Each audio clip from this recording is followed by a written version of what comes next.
Ooh, hey, what is up? Are we live? I think we're live. So, hey, how's it going? Back again. Anton Jackson here. Really excited on a Friday night to talk about the next episode of season 2 of Breaking Bad that we are here to discuss. And this is, of course, Negro y Azul. And yeah, like I talked about, really looking forward to talking about this episode at Sam Fisher. What is up? My birthday is coming up, 23rd of February. Can't wait to be able to purchase beer legally, lol. Hey, that's definitely a milestone for sure here in the US of A. So, congratulations on that. There's going to be less than a week to go at Sam Fisher, so that's definitely something to look forward to. Um, Thanks so much for tuning in. So, but yeah, this is a just unbelievable episode here, and I apologize if I may be playing a little bit hurt here. One of the reasons why this stream took place so late in the week is because I'm getting over, I think, a little bit of a cold or something to that effect. And I had I wasn't that sick, but I had a pretty nasty cough all this week, and I definitely didn't want to be sort of coughing and hacking on stream. So hopefully it's not going to be an issue here for this iteration of this series of going back and sort of looking at Breaking Bad with a sort of lens of retrospection, if you will. But yeah, it's actually really interesting, sort of what is up at Kate Valentine. Just sort of getting right into it here. I'd say, Fisher, hope you feel better, man. These colds suck this year. Yeah, I mean, I wasn't even that sick. I'm feeling totally fine. I just the worst of it was just a cough. I didn't really have any like body aches or fever or anything like that. Just a really bad cough. But I am ready to go and locked and loaded here. So yeah, but it's kind of funny when I was rewatching this episode, definitely for the multiple time. This is definitely an episode I've seen again and again, as opposed to the previous episode, Peekaboo, which I have only seen a handful of times. It's definitely not the most sort of, I would say, interesting episode. Not interesting. That was the totally wrong word. It's the sort of not the most sort of.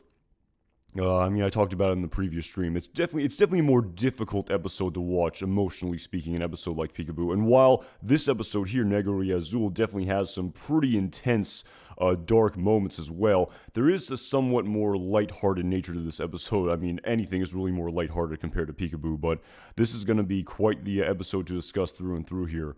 But it's actually interesting, as I was rewatching this episode, and I was sort of really trying to figure out where this cold opening scene sort of fits into the overall story of Breaking Bad. When I sort of thought about this question in my head, it made me realize, I hadn't even really considered this in the first place, because when you really go back and rewatch this episode with some sort of a critical lens, this is really one of the most sort of avant-garde, almost surreal cold opening scenes, if not in scenes in the entirety of this universe, in respect to, is this actually canon? Did this scene actually exist? What is the sort of backstory and meaning behind this scene? Before we get into that, what is up at Pattern Slice 9900 at the Bees? Hey, how's it going? At Suburban Catholic. I'm glad you're tuning in as well. So yeah, exactly.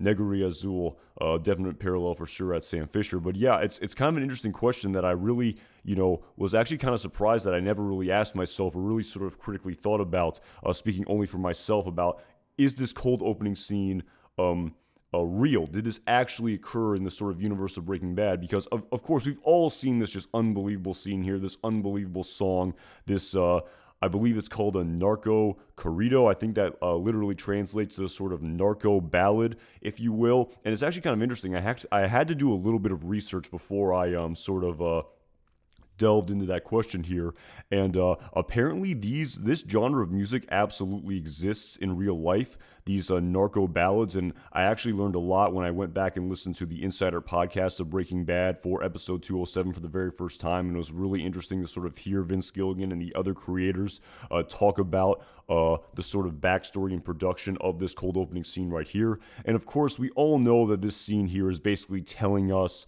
the sort of abridged story, if you will, of Breaking Bad that has occurred so far as of the episode 207, and condensing it here in this 3-minute song, displaying to us what has happened so far over the course of Breaking Bad. And we've all seen it, and we all know we all sort of know the lyrics and the backstory. Of course, definitely can't even get close to playing it because of copyrights. It's just unbelievable, this song. I mean, I've listened to it again and again, but it's actually kind of interesting when you go and listen to the Insider podcast. This sort of a narco ballad, this subgenre of music that absolutely exists in southern Mexico.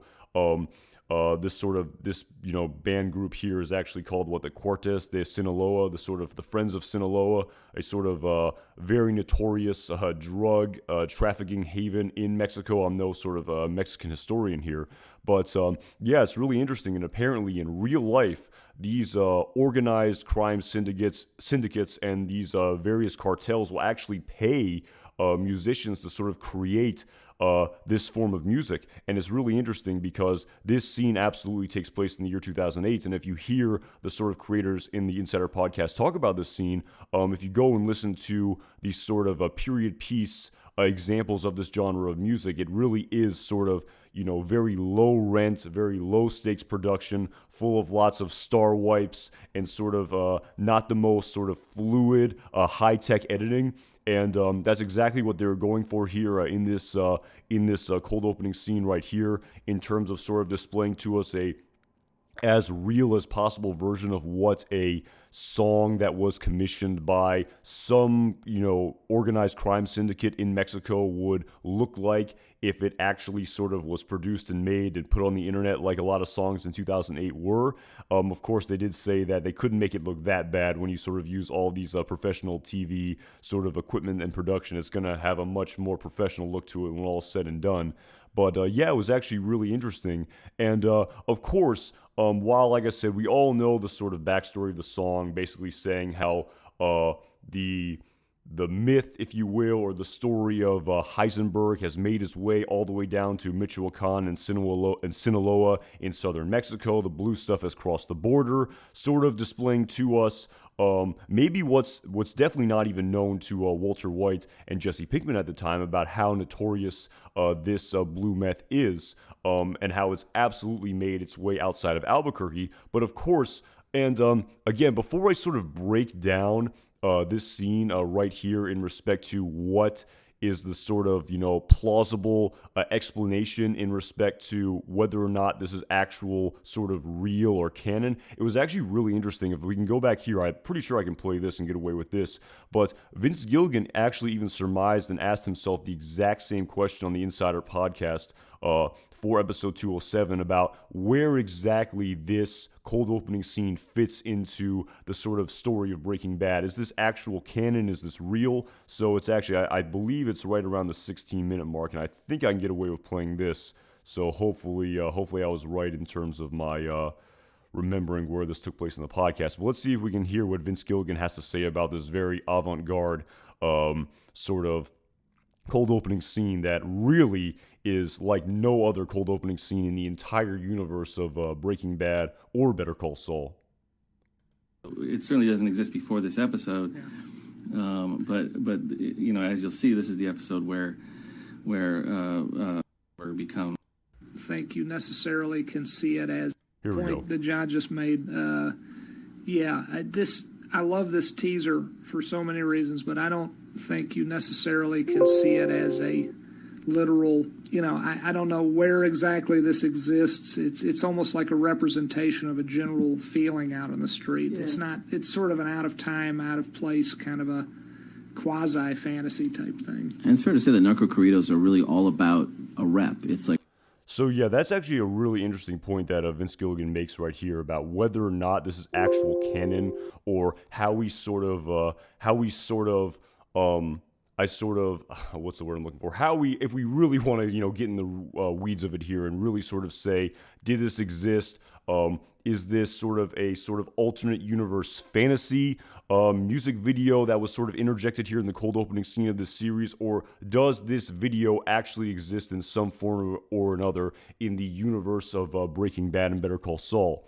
And it's actually quite interesting. If you sort of go back, and again, I was no expert in this before I sort of was preparing to talk about this episode, but if you go back and sort of learn about this genre of music, it's definitely done from the cartel's perspective, and that definitely makes sense in respect to why the lyrics in this song are talking about how, you know, the fury and the wrath of the cartel, no one escapes it. And of course, the very last line in this ballad is, you know, that homie is dead, he just doesn't know it yet. And it's actually quite interesting because it's definitely plausible that some cartel, again, it's not, you know, the main Don Eladio's cartel that, of course, does not yet fully exist at this point in time in the universe of Breaking Bad. That's, of course, located in Juarez. But this sort of, you know, music group is singing about how the blue stuff has made its way all the way down to Michoacan and Sinaloa in southern Mexico. And, of course, there's not just one cartel in Mexico. So it's actually kind of interesting. I think it's definitely plausible to think that sort of, if you sort of take the sort of genre of narco corridos literally, that some, you know, syndicate, crime, drug, or, you know, cartel organization in Sinaloa or Michoacan commissioned some group to make this song. And it's sort of, again, these ballads apparently are done with a sort of, you know, romanticization. Again, the words are kind of escaping me, but it definitely sort of romanticizes the whole sort of cartel industry and definitely paints the cartels the sort of good guys, if you will. And again, it's very intentional. If I can sort of find the scene here that we see that brief shot of the man dressed as Jesus Malverde, the patron saint of drug smugglers and the cartel.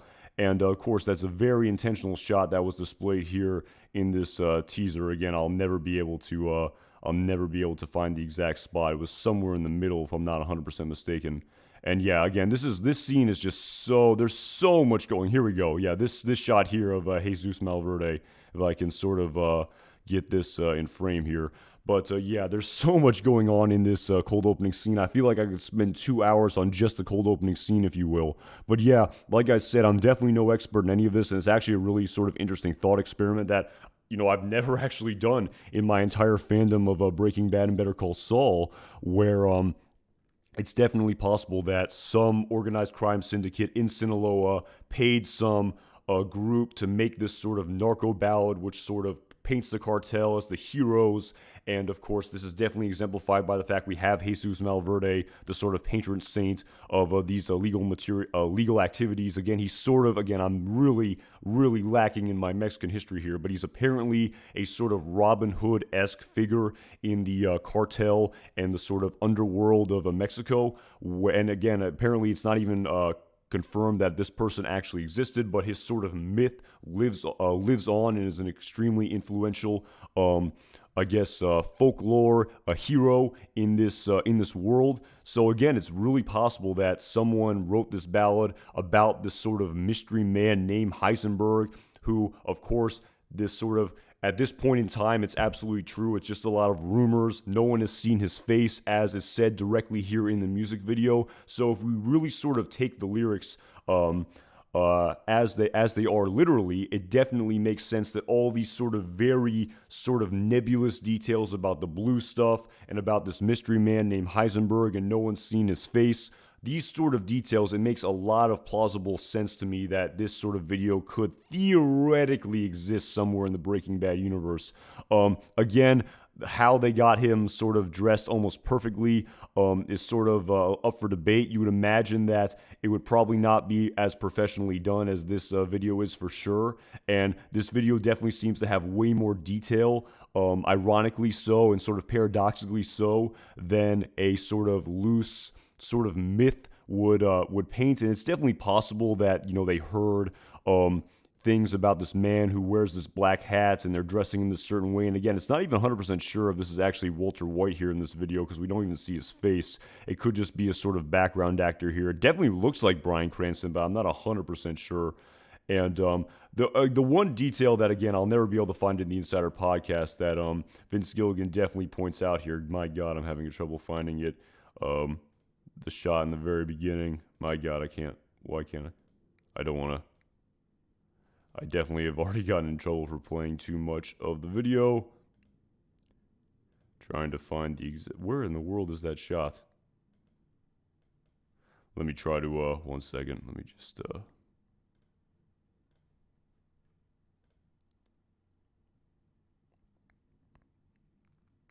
trying to find the shot of the RV here. That's what I was trying to do. Again, the Insider Podcast is great, full of tons of sort of background details in respect to the creation of this music video for this episode. But yes, this shot here of the RV in the background, this is something even Vince Gilligan sort of had to sort of ponder on in respect to whether or not this is actually sort of canon that exists in the Breaking Bad universe, because how in the world would they have gotten I'm paraphrasing here a little bit, but how would they have known about the RV, and how in the world would they have gotten an exact, replica of the exact make and model and color of this RV that Walter White and Jesse Pinkman are using to cook this methamphetamine. And again, I'm not even sure who this man holding the umbrella is supposed to be. There's not a clear shot of his face either. I'm not sure if this is supposed to be Jesse or Walter Jr.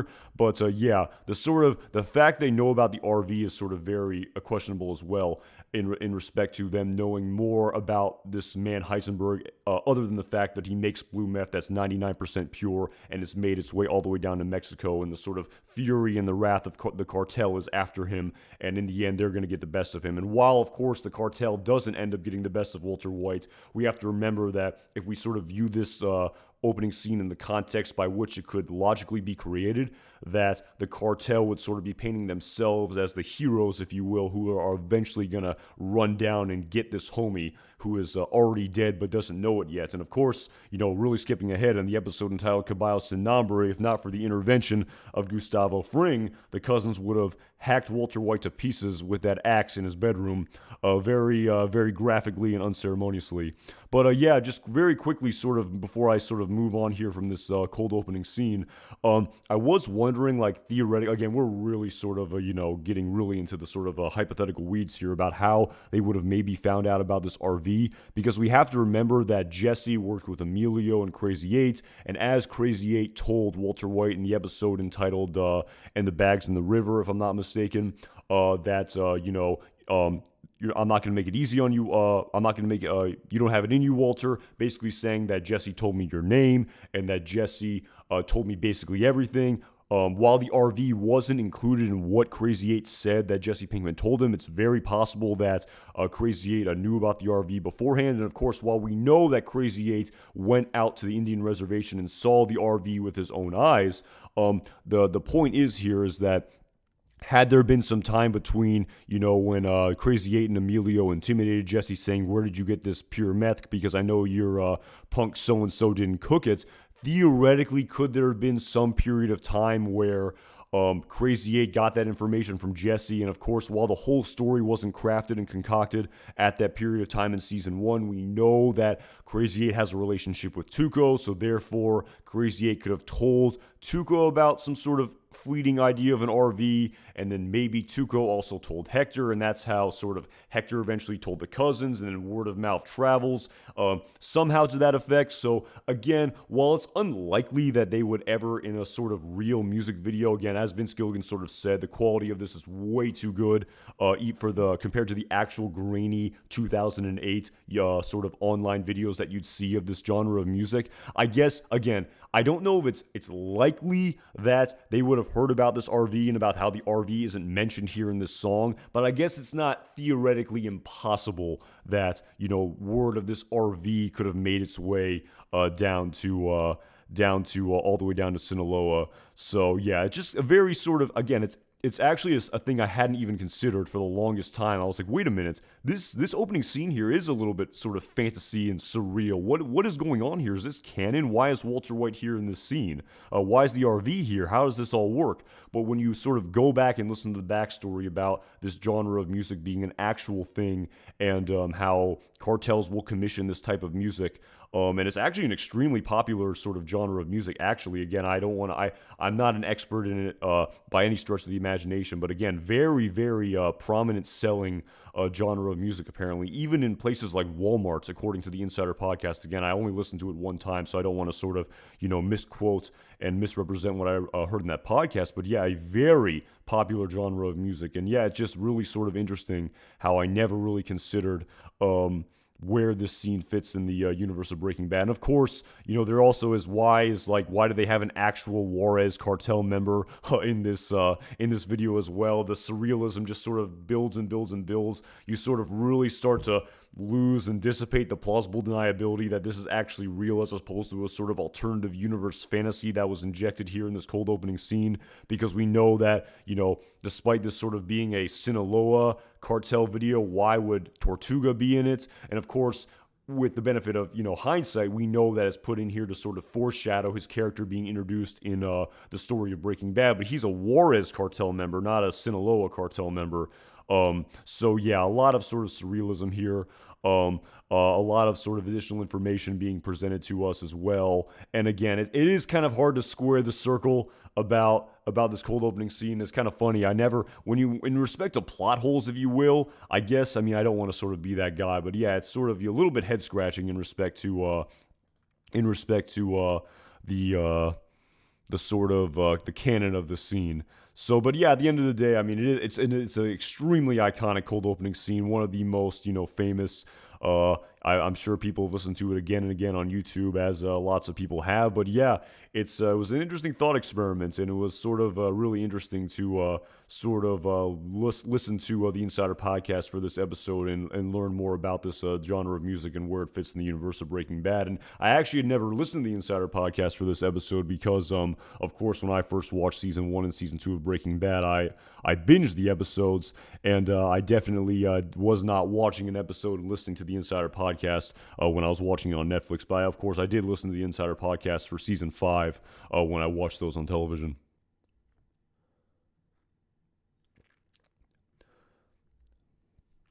At JDete McSwag, hey, this is a reference to Better Call Saul episode. Yes, I guess it sort of is, or the Better Call Saul episode is a reference to this episode of Breaking Bad, but I did discuss that when that episode aired. My God, when was it? Last year, man, time flies. But yeah, definitely seemed to be a red herring, absolutely. So, at Suburban Catholic, there was a Vice documentary done about this genre a few years ago. You can find it on YouTube. Yes, I did see that. I did see that in terms of my YouTube search at Suburban Catholic for this genre of music, but I didn't get a chance to watch it. I did learn a lot from the Insider Podcast, though, so that was actually really interesting. At Jojo Rocker, I'm glad you're back. I got to catch up. Appreciate you being here to watch this sort of a breakdown of this unbelievable episode. Finally a night out of the week where I don't have to wake up early. Yeah, like I said, I was a little bit sick earlier in the week, and I don't have the cough anymore. That's kind of why this episode just kind of ended up on a Friday. At Lucas Barros, what is up? Really appreciate you for watching these videos. But yeah, so continuing here, just moving on. Oh, of course, great sort of parting shot of the hat flying as well. So. At Sam Fisher, I think this similar to the Mormons who were bikers back in season 1 and the concept of surrealism. Yeah, I suppose that is true. That's sort of that again. We can sort of say that was going on in Jesse's brain, if you will. That's sort of I would say would be more Jesse's brain. But yeah, this one's some of the sort of food for thought here, and you could really sort of get in the weeds and sort of, like I said, I feel like I could spend 2 hours alone just on this cold opening scene. But there's a lot of episode to discuss here, so.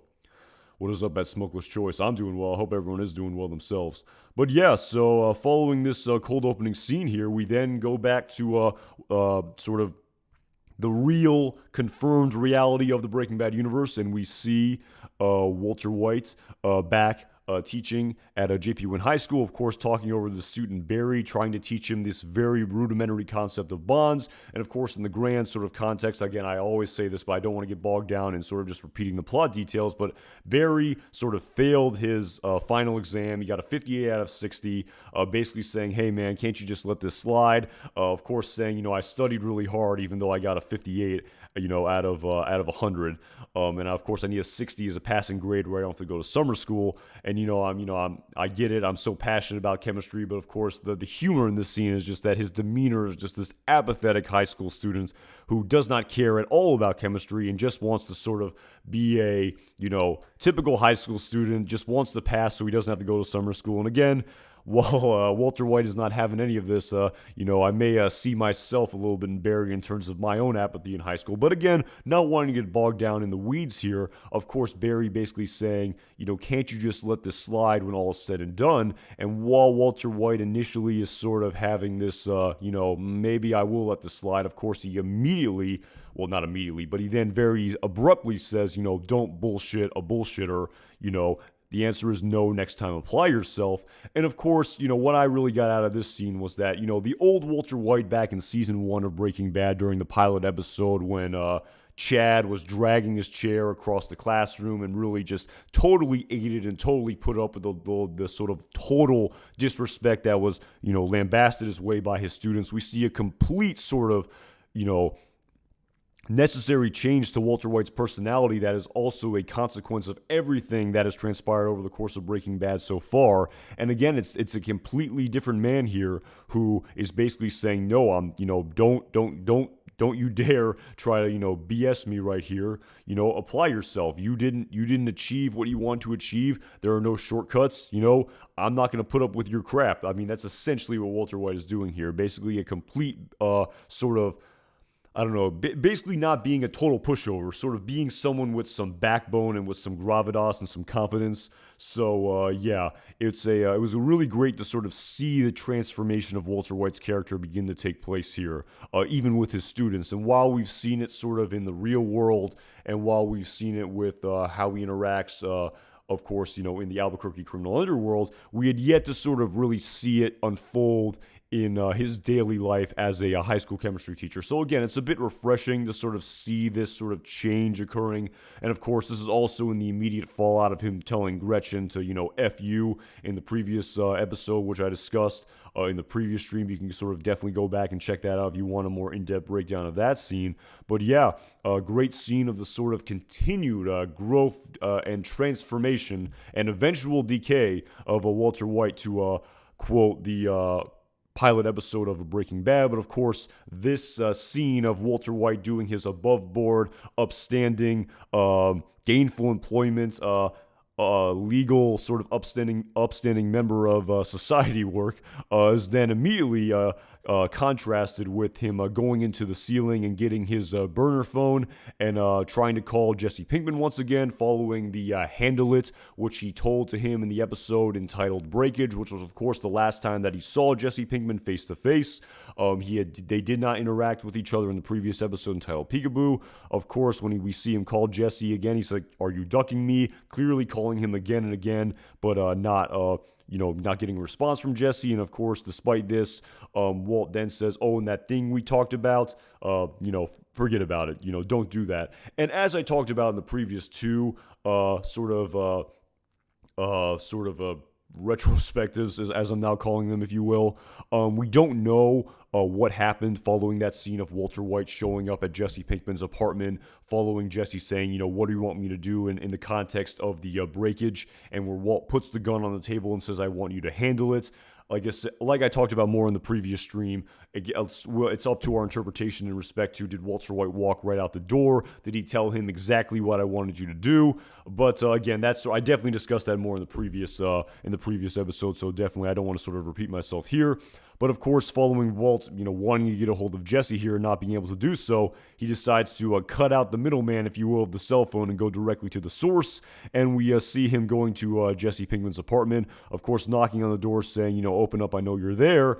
And this is quite the interesting scene here, where we get the very first interaction ever between these two characters of Jane Margolis, again, last name not currently known at this point in time, and Walter White. And again, while I don't want to sort of repeat every sort of little bit of dialogue here, including the unbelievable humor of Walt addressing himself as Walt Jackson, that's still sort of one of my favorite scenes in this entire episode. But the sort of, again, it's very, and again, with a bit of hindsight, it's really kind of sobering to think about how this is the very first meeting between these two characters ever. And little did Jane know that this man is essentially going to, in many respects and in many interpretations, going to lead to her demise. And yeah, it's pretty sobering to think about the very first time Walter White ever sees Jane, and contrasting it and juxtaposing it with the very last time he'll ever see her, when she rolls over when he's shaking Jesse, and she asphyxiates on her vomit when she's under the influence of H, and asphyxiates and dies. So again, it's pretty sobering with the benefit of hindsight to sort of think about that juxtaposition. But of course, we see a little bit of also the sort of foreshadowing of the crucial aspect of the story that will be presented over the course of the season, with Jane basically saying, Walt sort of lies and says that he's Jesse's father, and of course Jane saying, what's between you is family. I don't get involved with family. Again, the sort of entire, I guess, theme of family being extremely crucial in this storyline that will encompass these four characters of Walt, Jesse, Jane, and her father, Donald Margolis. But yeah, I don't want to sort of repeat sort of all the unbelievable dialogue that happens between these two characters. But yeah, it's definitely something that I thought about when I was rewatching this scene. But of course, following, Walt thinking that, saying that he really has to see Jesse, and Jane basically saying, I'm happy to let you use your phone, but, if he's not here, and what's going on between you, I'm not going to get involved, I'm not going to let you in. But despite Walt maybe thinking he was going to be momentarily defeated in the moment, it's then interrupted by Jesse opening the door and, basically, probably listening to everything that's happening outside. And of course, the great line of him saying, "Come on in, Dad." Jane, of course, asking if he's all right. Jesse sort of, waving her away, saying that he's okay. And of course, we then see this, just again, another unbelievable scene in the sort of aftermath of what happened in the episode entitled Peekaboo.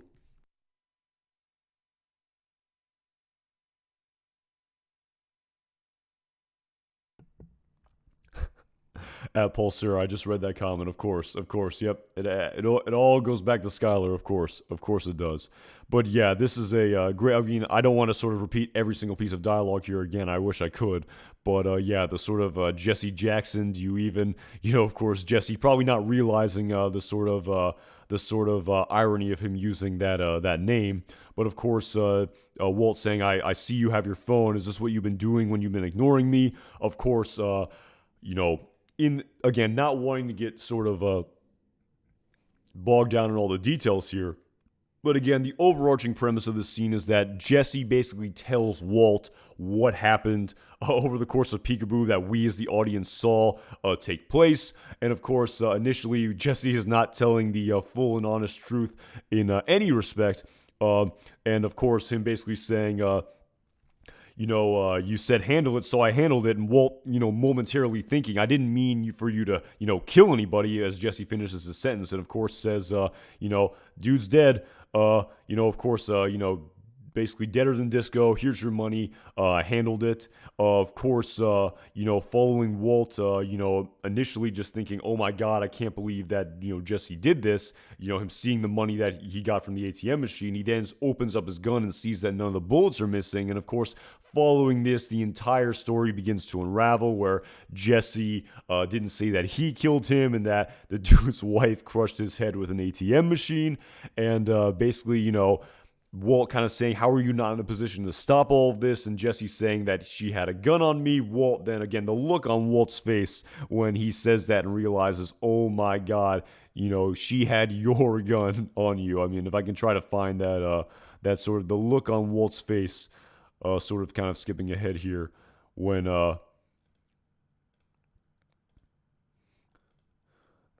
trying to find the exact scene here, but it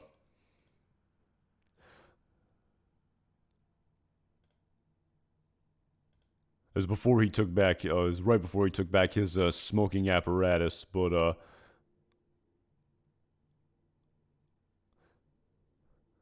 trying to find the scene here. But yeah, I mean, I can't find the exact shot of his face here. But yeah, just again, while that would sort of help illustrate the point here, the thing that I sort of thought about in this scene, in respect to Jesse, what happened in the previous episode that I discussed, the sort of erratic, irrational behavior that Jesse Pinkman undertook, the sort of complete contrast of what a sort of lucid, rational person like Mike Ehrmantraut, who's been in this business for the longest amount of time, he sort of would have done, and contrasted that to Jesse Pinkman, as I discussed in the previous video. The point I sort of got from this scene was just, it's so true what Saul Goodman said about Walt, about how he'd be dead or in jail within a month if not for me, and it really just sort of exemplified just this sort of total, just, for lack of a better term, incompetence, and just how much these two characters were in over their head at this point in time, and about how Jesse just sort of went off completely half-cocked here, just, this erratic, crazy plan where he's under the influence of methamphetamine, which he doesn't even disclose to Walt at this point in time, but just the crazy assortment of events that happened here in this scene, and it just really sort of just, as Jesse says, go ahead, say it. I'm no Tuco. I can't run a crew. And as Saul Goodman will say later in the season, you two suck at peddling meth. There's so much truth to this at this moment in time for these two characters. And of course, while they'll eventually get better at it as time progresses, it is just kind of crazy to think about just the sort of, incompetence that these two characters are sort of fully just immersed in at this point in time. And of course, Jesse Pinkman is living off of quite the diet here of Funyuns, what is this, Corona Lights or Corona Extra, and marijuana. So that's quite the sort of emotional coping crutch that Jesse Pinkman is using here in this scene. But yeah, it is kind of crazy to think, and again, I don't sort of want to, I think I'll talk about that a little bit later when Walt pulls out the sort of map of New Mexico when he decides to expand the territory. But while Gus Fring and, the cartel is mentioned sort of officially for the first time in this episode, while Gus Fring is not mentioned in this episode, and of course his character doesn't even exist yet as far as the audience is aware of, him being out there was just, again, something that my mind gravitated towards so much through and through in respect to this episode between these two characters. And while Gus Fring, again, with the benefit of sort of retrospection here, while Gus Fring doesn't exist to the audience at this point in time or these two characters, his presence is just so strongly lurking out there in Albuquerque in this episode, and I just can't help but think about that when I watch this episode. I mean, again, a great scene, of course, interjected with the comedy with Badger basically calling, I got those pants for you, Hefe, got 32 large. Pretty hilarious scene through and through. And of course, Walt saying, "Are you gonna get back on that horse?" Jesse basically saying, "You get back on it." Clearly suffering from some, PTSD or other emotional anxiety and trauma for what he witnessed in the previous episode, trying to sort of just completely null and numb his pain. I mean, say what you will, I'm kind of happy he's using cannabis and alcohol and Funyuns as opposed to methamphetamine. While all those things in copious quantities are probably not very good for you, all of them, even combined in high quantity, is probably better than using even a little bit of methamphetamine. But, that's methamphetamine versus Adderall. But that's a discussion for a different video. But yeah, definitely something that I've thought about here through and through. At Smokeless Choice, I bought 2 bags of Funyuns, too salty, way too salty, unless I bought the oversalted batch. Yeah, I mean, I don't eat them as much anymore. I feel like if you don't really eat chips a lot, your palate kind of changes. But there was a point in my life, I definitely say I probably ate as many as Jesse Pinkman ate at one point in my life, I would have to say. And I enjoy them. I guess they're, to each their own. But yeah, I definitely don't eat them as much anymore. But yeah, just great scene here where I just think about just the incompetence of these two characters, the sort of presence of the cartel and Gus Fring lurking out there unbeknownst to these two characters. So yeah, it's crazy how your mind basically, at least my mind, works when I watch this episode. You cannot, I mean, talk about, Peter Gould saying, watching Breaking Bad in an entirely new light. I can't help but watch Breaking Bad in this. There's no other way to watch Breaking Bad for me than this way. It's almost like I can never see Breaking Bad the same way as I originally saw it the very first time, or first couple of times prior to the existence of Better Call Saul. So yeah, it's quite the experience for sure. Love chips, hate Funyuns. That is quite the opinion there at Sam Fisher. I'm sort of I'm an equal opportunity guy. I'd say, they're all good. They're all good. So, of course, following this, we then pick up with the story of Hank Schrader, who we had not yet seen since the episode entitled Breakage. And, of course, we learn that he gets the promotion that episode, if I'm not 100% mistaken. Yes, he does. That is the episode where he has the panic attack in the elevator. And, of course, in hindsight, unbeknownst to the time to the audience, but the cookout they're having in the backyard to sort of, in many respects, celebrate Charlie Hennings. You definitely... You beat me to it for sure, Charlie Hennings. Definitely, again, unbeknownst to the audience at the time, that sort of celebration that was happening for Hank Schrader, essentially for his promotion that he got to Juarez, to sort of split his time following his, heroism.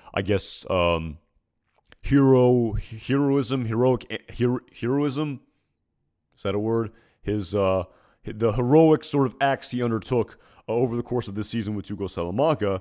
And, of course, unbeknownst to the audience at the time, when Marie says, they litter the place with severed human heads, a very intentional piece of foreshadowing when you think about the fact that Vince Gilligan said this entire season was written before all in its entirety. They knew from episode 1 to 13 how the season was going to go entirely, so very intentional piece of dialogue there with the severed human heads, not wanting to spoil what happens later in this episode. But again, we get to see Hank here in El Paso, right on the Juarez border, really close. He's probably in El Paso right now, but he definitely goes into Juarez, speaking with this agent, I believe, called Vanko, DEA agent Vanko, and of course he's sort of mesmerized by this statue on his desk of the patron saint of Mexican cartels, Jesus Malverde, of course, and basically saying, why do you have that on your desk?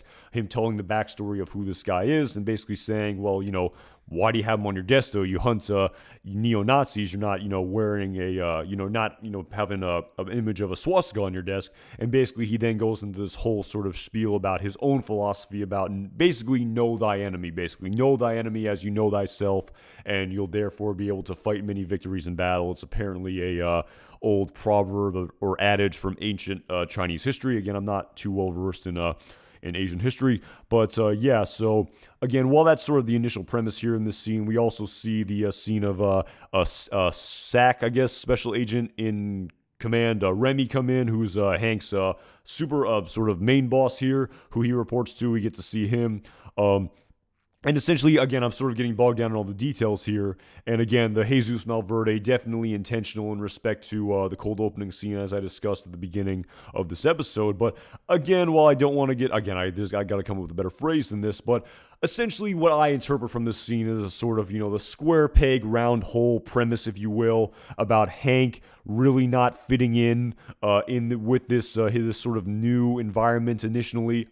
He doesn't speak the language like everyone else does. As we'll see over the course of this episode, his sort of demeanor is definitely not the sort of demeanor that the people in this office are sort of used to, the sort of extremely sort of sarcastic, vulgar vibrato that he exhibits over the course of Breaking Bad. When even when I think about to that scene about when they're trying to track down Tuco Salamanca, and he says, get a big old raging hard-on, or the Spanish translation, experiencia una norma erección, as I talked about in that in the stream of that episode. But yeah, basically sort of displaying to us how, even if this sort of traumatic event had not transpired here in this episode, I really feel like, Hank just really didn't fit in with this sort of group of people. And again, did that have to do with the sort of post-traumatic stress that he was experiencing following what happened with Tuco Salamanca? Would he have been able to better fit in had that not happened? I'm not really sure. I think it was, his just sort of, more crass demeanor really doesn't sort of jive with this sort of more. It definitely seems like a little bit more of a sort of upper level, a sort of, again, a one step higher, if you will. Definitely seems like much more, I guess, what's the word I'm looking for here? Not distinguished, but kind of distinguished. Just much more senior, sort of, a sort of senior level management, if you will, of the DEA, and Hank's sort of more the sort of, local Albuquerque branch mentality. Again, that's sort of what I took from here. Maybe I'm, sort of editorializing a little bit too much, but that's definitely sort of what I took from this cold opening scene. And it's definitely, the sort of the initial, I guess, reservations that Hanks is sort of experiencing here is definitely going to be ratcheted up to a 10 and is really going to explode, if you will, literally speaking. So yeah, just a very sort of cool scene here in this episode to sort of set up the sort of story of Hank Schrader here. Yeah, definitely Sam Fisher. That was quite the scene for sure. Yeah, that is not don't want to skip ahead too much here, but yes, following this, we then see the pants, if you will, that Badger has for Jesse Pinkman. But of course, with Jesse being incapacitated at this moment in time, we see the emergence of Heisenberg being the person who is going to take care of business here. And of course, great scene here through and through where Walter White introduces him to these three people and basically says, "I'm Heisenberg," and again. Other than Skinny Pete, who met Heisenberg in the episode entitled Crazy Handful of Nothing, following him meeting Walt when he showed up at the hospital following Tuco beating the ever-living crap out of him, Brandon here is basically taken aback by this by saying, "You're Heisenberg, you're the guy." And again, what was Brandon expecting here? Was he maybe expecting someone who looked a little bit more different? Was he expecting a sort of tattooed speed freak, if you will? Was a sort of picture of Tuco Salamanca, someone who looks more like that, what he was expecting here. But of course, Skinny Pete then saying, "Yeah, you are," like kind of easing Brandon's reservations here by saying, "Yeah, you are. I remember you. You're the cook." Of course, Heisenberg here kind of wanting to keep it down here. But again, great sort of scenes here for sure. The sort of, again, I sort of glossed over the sort of the unbelievable comedy that was interjected here in this scene between Badger, mostly Combo and Skinny Pete, as well as Badger. Again, I don't want to sort of just repeat the sort of comic relief that's happening here in this scene. It's definitely got to have comic relief in this episode when it kind of gets as dark as it gets later down the line. But yeah, so following this, with the swap initially happening and, Walt thinking he's just going to leave after this, again, the point of this scene is that he really sort of notices the change in demeanor of, the real change in demeanor of these characters here, where he's kind of saying, where they're saying, you can count it, it's all there. We don't have any sort of, again, I can't even quote Combo directly. We don't have any sort of misinterpretations of who we're working for. Very sort of being very reverent and very sort of, is reverent the right word? I would say reverent and very reverent to Walter White here, and Walt sort of very taken aback by just how much respect is being paid to him right here, basically saying, what did you hear? And then of course, following this, we then see, what is up at Justin Cruz? Sorry, I will get your. I appreciate you tuning in. Thanks, man, for sure. But yeah, it's to sort of lost my train of thought here a little bit. But yeah, essentially when Walt says, what did you hear?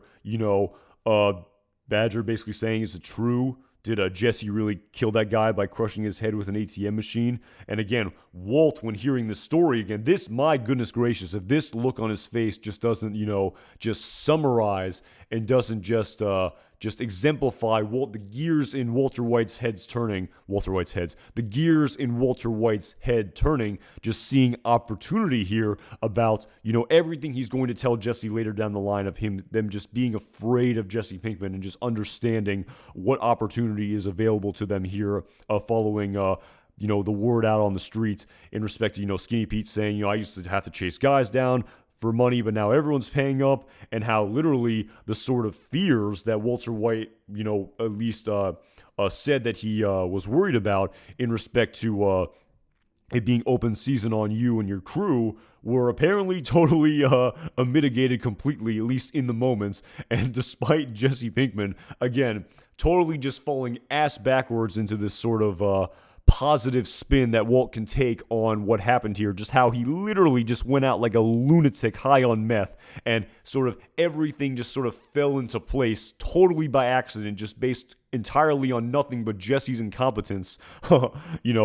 Despite all of that, the plan worked. It's kind of crazy to really think about in that respect, about how, it all worked in the end, and how essentially, my God, I can't believe the guy did it. And of course, following this, Walt then, of course, furrows his brow here, really putting on an act, saying, you didn't hear that from me. Again, it's such a, this scene is so, it's so funny to me because it's definitely Walt sort of trying to sort of emulate or be a tough guy. And again, as someone who's in the audience and knows his character very well, it's kind of funny to see just how transparently, sort of, at least, I mean, maybe it's unfair because we've seen the entire backstory, but again, it's just how transparently sort of, again, there's got to be a better word than fake, but just how kind of, transparently sort of, the fake vibrato that Walt's exhibiting here in this scene. It's pretty funny to watch.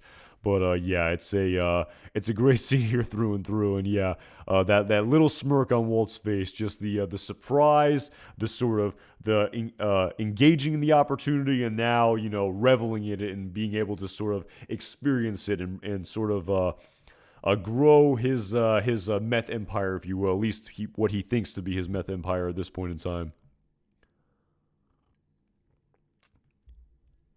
At Sam Fisher, thank you so much for the super chat, man. Really appreciate the support. My roommate still doesn't think Walt is a bad guy, even after Drew Sharp. I don't know what it will take. So interesting seeing a hardcore Walt supporter. Yeah, that's actually really interesting. Again, my God, that's quite the tangent there at Sam Fisher. I could go off on that one for sure. But, I always wondered, again, definitely jumping the gun. I would theoretically talk about this down the line.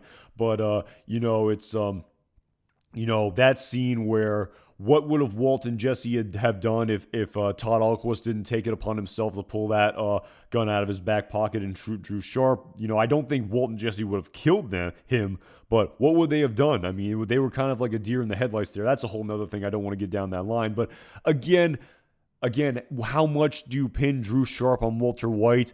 I don't know. I don't even know if I saw Walt as a sort of bad guy in that respect. It really sort of paints Todd as the sort of crazy sociopath, who they sort of got mixed up with there and how it was sort of an unintended consequence. I mean, are you talking about his sort of, that's sort of, are you talking about the sort of immediate aftermath of it, or are you talking more about how he was sort of, in the that's a little bit down the line. That's in the episode entitled Buyouts, where he's sort of whistling and sort of after saying that he feels really bad about Drew Sharp, and then basically whistling and going on about his day, and that's really sort of what takes Jesse aback and really says, all right, this man is insane. This man is a sociopath as well. I have to get out of this. But yeah, that's an interesting sort of point. I don't know if I saw. Yeah, he whistled like it was nothing though. Yeah. Again, that's Yeah, I mean, I feel like I was kind of caught up in that sort of moment, and my God, talk about the sort of the philosophical questions and debates that one can have. But yeah, he does sort of say when he sort of gets called out on Drew Sharp, a little bit later down the line by Jesse in the episode. I believe that was entitled Say My Name, where he says, yes, I'm sorry about what happened. What am I supposed to do? Lay down and die? Am I supposed to just, curl up in a ball and feel sorry for myself? Again, it's sort of the, I guess everyone grieves in different ways, but it definitely sort of is to the sort of, someone like Jesse who's definitely taken aback and definitely really affected by the suffering and hardship of children at Sam Fisher, to sort of contrast what he's experiencing to what Walt is sort of exhibiting in that episode. Yeah, I see what you mean about how he whistled like it was nothing. Again, maybe I didn't sort of see Walt as much of a monster as I should have during that scene, but again, I believe it was the exact same episode, if I'm not mistaken, Say My Name, where it was like I said, the sort of like I've talked about, while the transformation was so gradual that I really didn't notice it in the moment until it just happened full force. The real moment for me, like I've talked about in the past, about like, oh my God, this guy is a bad guy. This guy's an asshole. This is like not a good guy, was when he killed Mike. That was the sort of moment for me where I was like, oh my God, how was I rooting for this man? When did the transformation happen? Like, how long have I should have not been rooting for him for? That was kind of the sort of aha moment for me at Sam Fisher. That was sort of the that's interesting. So again, I was kind of interested if you clarify that, whether or not it was after the death of Drew Sharp in Dead Freight, or was after the whistling that occurred, I believe, in Buyouts. Sam Fisher. I'm not exactly sure which one you're referring to. So at Smokeless Choice. I saw a YouTube video that said Walt would end up doing 900 years in prison if he didn't die and was caught by the police, yet he only had to do 2 years due to his cancer.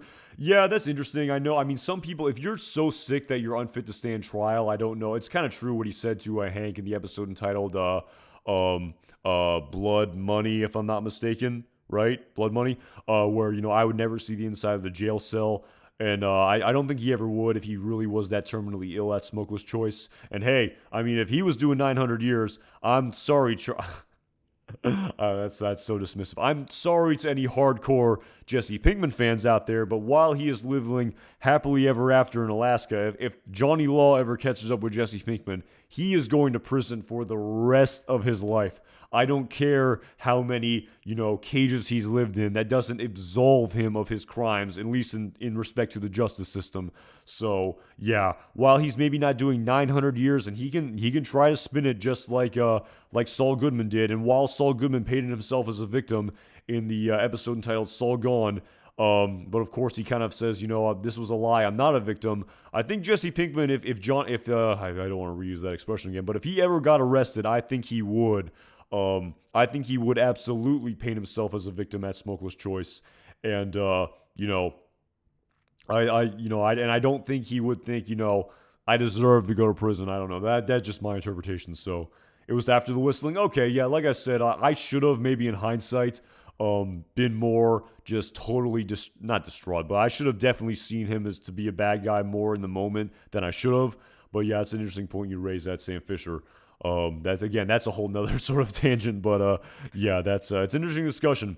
Like I said, while I said that nothing is true except for the fact that nothing is true, I guess that's my sort of the one truth I live by. I don't know if that's sort of absurdism or existentialism or something like that. It might be absurdism. I'm not sure. I really should have paid more attention in school, but yeah, it's interesting food for thought. That is for sure. My roommate argues he does it for survival or for his family. Can't wait for him to see Felina for the argument to fall apart, just like it did for me. I see. Yeah. That's a great scene. Again, really sort of jumping ahead here, but yeah, when he says he did it for me. So, at Joe Can a Bite, just got here. Those sunglasses are amazing.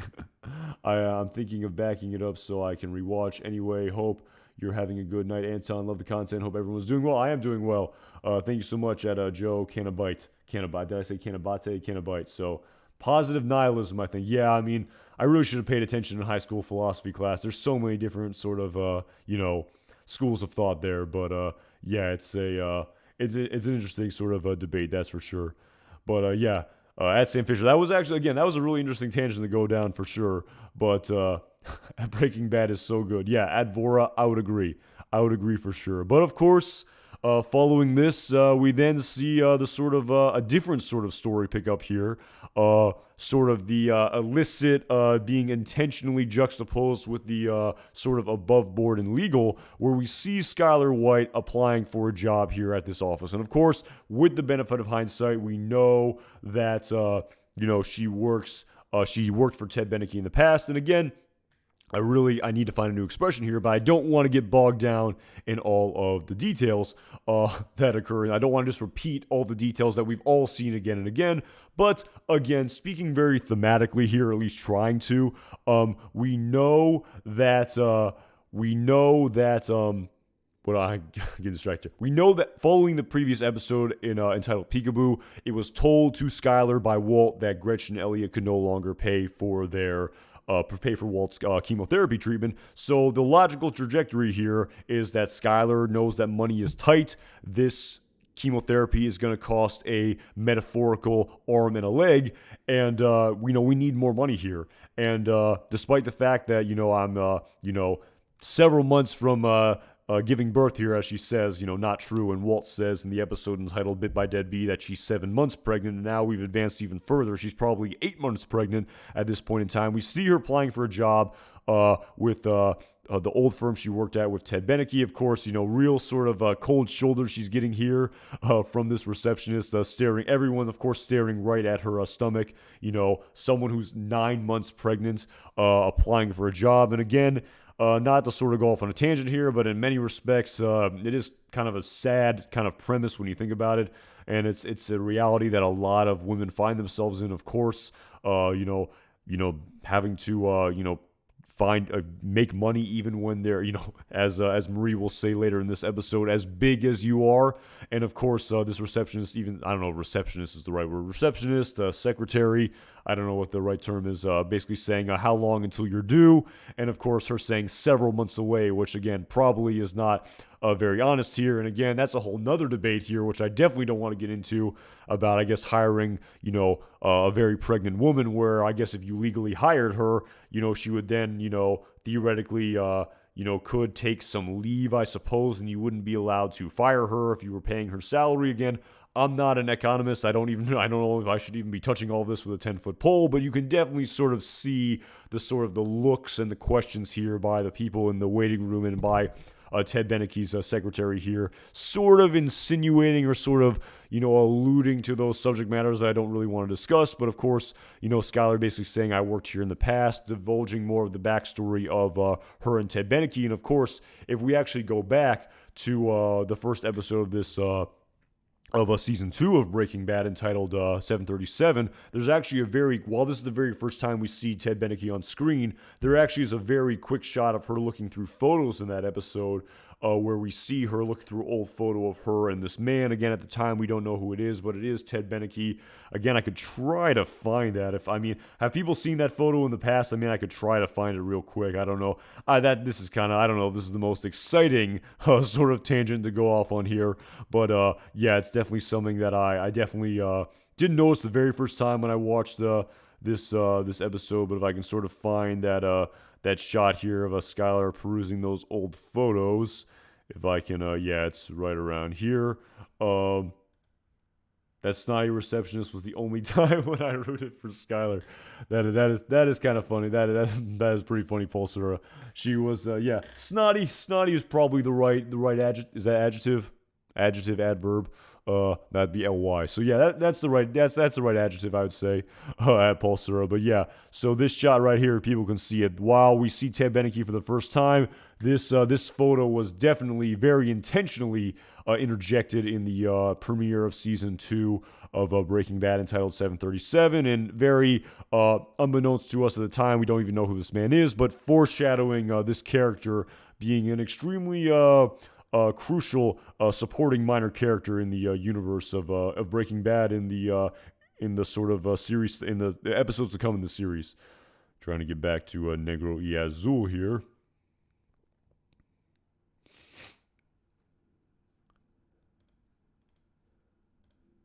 But of course, her kind of saying more of the backstory here, and again, not wanting to get bogged down in all of this, but again, following her saying that she worked here in the past and sort of using her, gravitas, her relationship with Ted Beneke in the past to sort of get this meeting with him, despite his secretary not wanting him to do so. And of course, a really sort of interesting conversation here. It's kind of hard to talk about the scene without divulging too many details. But again, pretty interesting here, where Skyler basically says she needs a job because of the economy. And again, Ted asks how Walt is doing here in the scene, and Skyler kind of pulls a Walter White, if you will, and doesn't divulge the entire truth, where she essentially says, he's doing fine, plugging away, not divulging the cancer, not divulging that she needs this job because Walt has a very expensive chemotherapy, not telling the entire backstory of Gretchen and Elliot, but of course her saying that she applied for the data entry job, and I don't want to repeat all the little small talk that's happening here, but Ted basically saying, data entry, that wouldn't be any good for you. You should get your old job back. I believe it was in accounting, if I'm not mistaken. If I'm 100% sure, definitely likely a much higher paying salary, the bookkeeper job, definitely the sort of head accountant, sort of, if you will.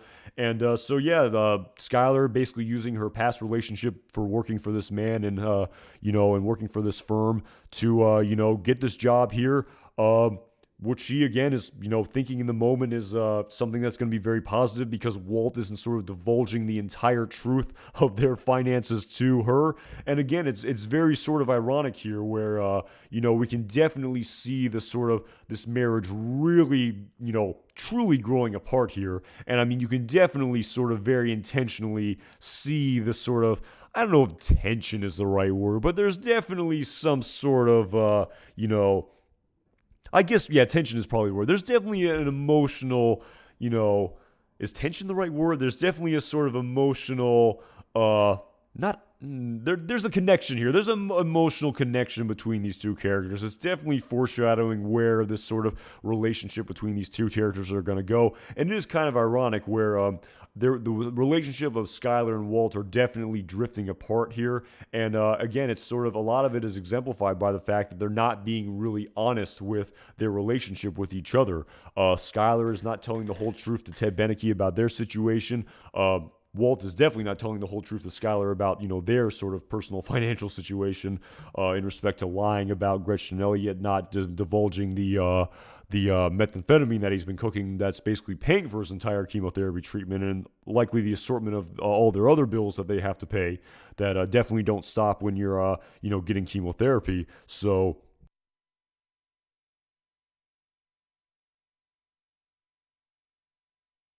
the long-winded point I feel like I was trying to get at here, definitely foreshadowing the relationship of Ted and Skyler that will take place over the course of this season and beyond. And we'll also get the shot later down the line here, the continued sort of relationship building in this episode between these two characters. But yeah, it was I don't know, it was a sort of very interesting sort of continued development in the overarching story of the Breaking Bad universe that we see here in this scene. At Smuggler's Choice, it should be interesting when Anton eventually gets to the episode Fly. I think that might be a pretty short live stream. Yeah, that'll be something to say for sure at Smuggler's Choice. So,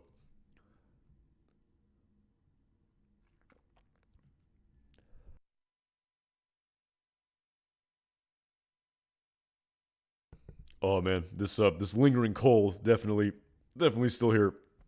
I apologize for that. So, man, oh god, that was yeah. But anyway, moving on here. This scene here, this is quite. I mean, the blowfish dialogue aside here. Again, this is just an unbelievable scene when we see this map of Albuquerque here that Walt pulls out, where essentially Walt uses what he learned from Badger, Combo, and Skinny Pete about Jesse being this sort of hardened killer as a catalyst, if you will, by which to expand the territory and, therefore, make more money, which is, again, the entire point of this entire operation for Walter White. But again, of course, all I could help but think about when I was rewatching this scene was about how Jesse was essentially saying, that's not our territory. We roll into these other neighborhoods. These crews are not going to take kindly to it. And of course, before I get into the whole, they're not going to do a thing about it because you're a blowfish. Before I get into that sort of whole entire aspect of this scene, again, when I watch this scene here, I can't help but think how Gus Fring is absolutely out there in Albuquerque, and this is absolutely his turf, excuse me. This is Gus Fring's turf that they are absolutely beginning to intrude on, where Combo will eventually meet his demise in the episode entitled Mandela when they are selling on Gus Fring's turf later down the line in season 2 of Breaking Bad, despite Jesse Pinkman buying this blowfish argument, which sort of mitigates his reservations that he has about expanding the territory. And yeah, it's definitely it's something I've absolutely thought about when I was rewatching this episode, where and also going back to the cold opening scene, again, I don't want to repeat myself there, but sort of going into how the myth and the sort of the legend and the whispers of Heisenberg have made their way all the way down to Sinaloa and Michoacan. If they made their way that far, they have absolutely made their way to Gus Fring in Albuquerque, New Mexico, as well as, Hector Salamanca and the cousins and Don Eladio in the Juarez cartel. And like I actually made an entire video about this when Better Call Saul was going on, but that piece of dialogue that Gus Fring says to Lalo Salamanca in the episode entitled Point and Shoot, where, before, basically before you die, Hector, I will make it so I am the sort of responsible for the death of every single one of the Salamancas. And I sort of titled that video, Did Gus Kill Tuco? And the point I was trying to get at there is that, Gus was extremely involved in killing the cousins as well as Lalo Salamanca. He literally pulled the trigger for Lalo, and he sadistically orchestrated the death of Marco and Leonel. And the point I was getting at there is that this is the sort of myopic raison d'etre that Gus Fring lives by. His reason for being, why he cannot have a relationship with anyone else, as was displayed to us in that wine scene in Better Call Saul, where he's totally myopically focused with this. He can't have a relationship with anyone else in any form, platonic or otherwise. He can't truly be open with another individual, completely honest with them, because that would involve him being completely honest and fully disclosing this sort of desire of revenge that he has against the cartel. He would have to be completely transparent about that. There's no way he ever will do that. This is his sort of reason for being. And the point I'm getting at is that he said, and if we take him at his word, and I definitely believe he wanted to be the sort of the marionette-ist, is that the right word? The puppet. He wanted to be the puppet master who would sort of revel in and be the sort of man who caused all these Salamanca dominoes to fall. But of course, Tuco Salamanca indirectly died at the hands of Walter White. And I would say, of course, at the time, the dialogue is, again, very questionable because the entire backstory had not been crafted when, Juan Bolsa is telling him about Hector's nephew Tuco. And Gus, again, that's a discussion for down the line. But the point I'm trying to get at here is it really possible that in my opinion, it's in no way possible that Gus Fring was not completely tuned into everything that was happening with Tuco. It's even possible that he maybe was in some way distantly sort of, involved in that relationship happening. I discuss it way more in that video. I don't want to, I'm bastardizing the argument here. You can definitely go back and check that out again if you want.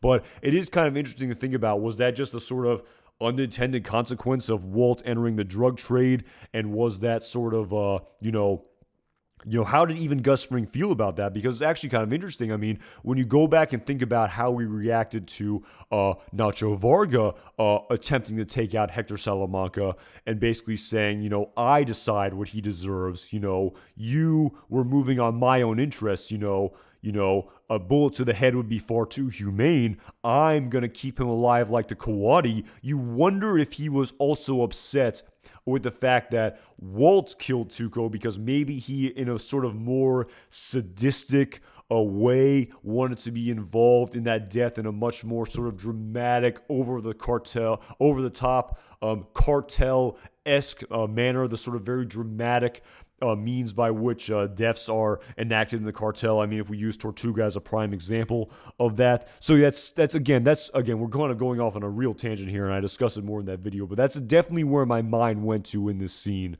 about how, yes, Walt and Jesse are trying to expand the territory because they want more money, but they are truly so ignorant to the grand workings of the Albuquerque criminal underworld, and they have no idea about Gus Fring. And, the grand irony is if it was not for Gus Fring, Walter White would have absolutely been killed in Caballo Sin Nombre. So, again, I could go off on another 2-hour tangent about that sort of subject matter, but that's sort of where my mind went to in this scene. But, of course, following this, we then see the unbelievable sort of blowfish scene here where they're not going to do a thing about it because word is out on the street, you're a killer. Again, I want to try to play this dialogue right here. I'm definitely going to have to cover up my big, ugly face with it real quick. Let's see if I can get away with it here. Got to cover up the video here. But the way Walt describes Jesse as being the blowfish when he insults him here, it's absolutely hilarious. Predators, but the blowfish. Oh, the sort of preface here. What? A blowfish, think about it. Small in stature, not swift, not cunning. Oh my God. Small in stature, not swift, not cunning. Basically how he's describing Jesse Pinkman there. That is absolutely hilarious. That gets me every single time. But yeah, basically saying how, the blowfish has a secret weapon. He puffs. He puffs up again. And I sort of wondered the sort of metaphor of all that about whether or not, it's sort of him just saying, Jesse is all sort of a vibrato. The pufferfish, it's an illusion. He's blowing himself up to sort of multiple times his actual size. But if I'm not mistaken, doesn't pufferfish? Yeah, I definitely I love this scene as well at Justin Cruz. Hope you enjoyed that meal, by the way. But it's I definitely wondered. I mean, is it sort of just saying Jesse is all sort of vibrato here, or is it also saying potentially that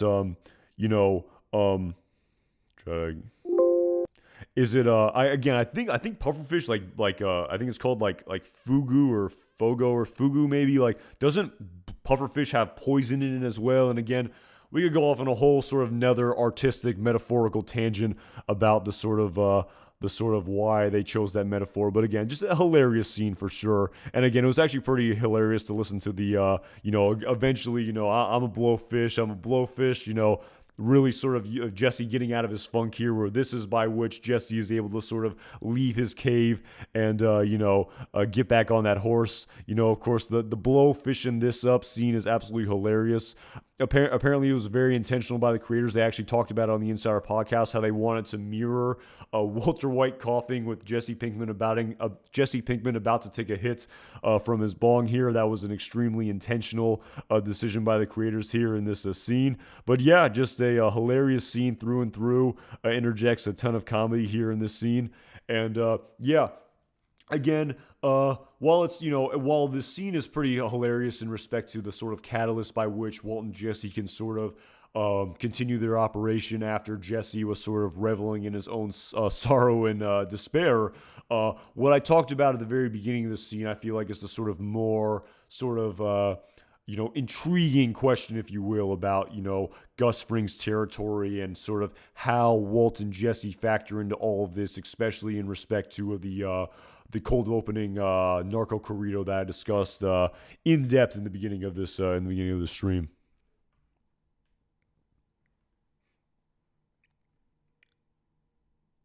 Yeah, Joe Cannabite, absolute masterful manipulation of Jesse here. Yep, I mean that again. These are all great points that everyone is raising, and I really feel like I could keep going off on a 2-hour tangent about all of them. But yeah, gotta again, definitely a discussion for down the line here in respect to the continued story of Breaking Bad. But yes, following this, we of course, I love the sort of ebbing and flowing of all of this, and again, as I sort of rewatch Breaking Bad here in these first couple of seasons, you definitely sort of notice the intentional decision by the creators to sort of have, Walter White and Jesse Pinkman scenes initially sort of, paralleled or immediately juxtaposed with the sort of the law aspect of the sort of the crime, initially juxtaposing the sort of illicit behavior of Walt and Jesse to the sort of legal, upstanding behavior of a Hank Schrader. And again, artistic decisions by how to cut the episode by the creators aside, a great scene here through and through where we get to see this new character emerge to us, Tortuga. And again, I believe...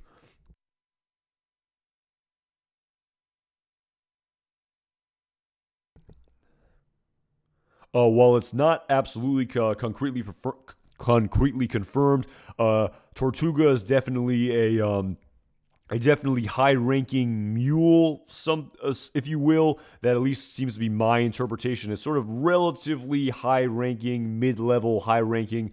High-ranking is probably not the right word. Definitely mid-level mule in the Juarez cartel. We'll definitely see how the fact that he knows Juan Bosa and we'll know that he was involved in the Juarez cartel, which also directly ties to Gus Fring. But of course, we learn that he is definitely a confidential informant, a rat to the El Paso DEA.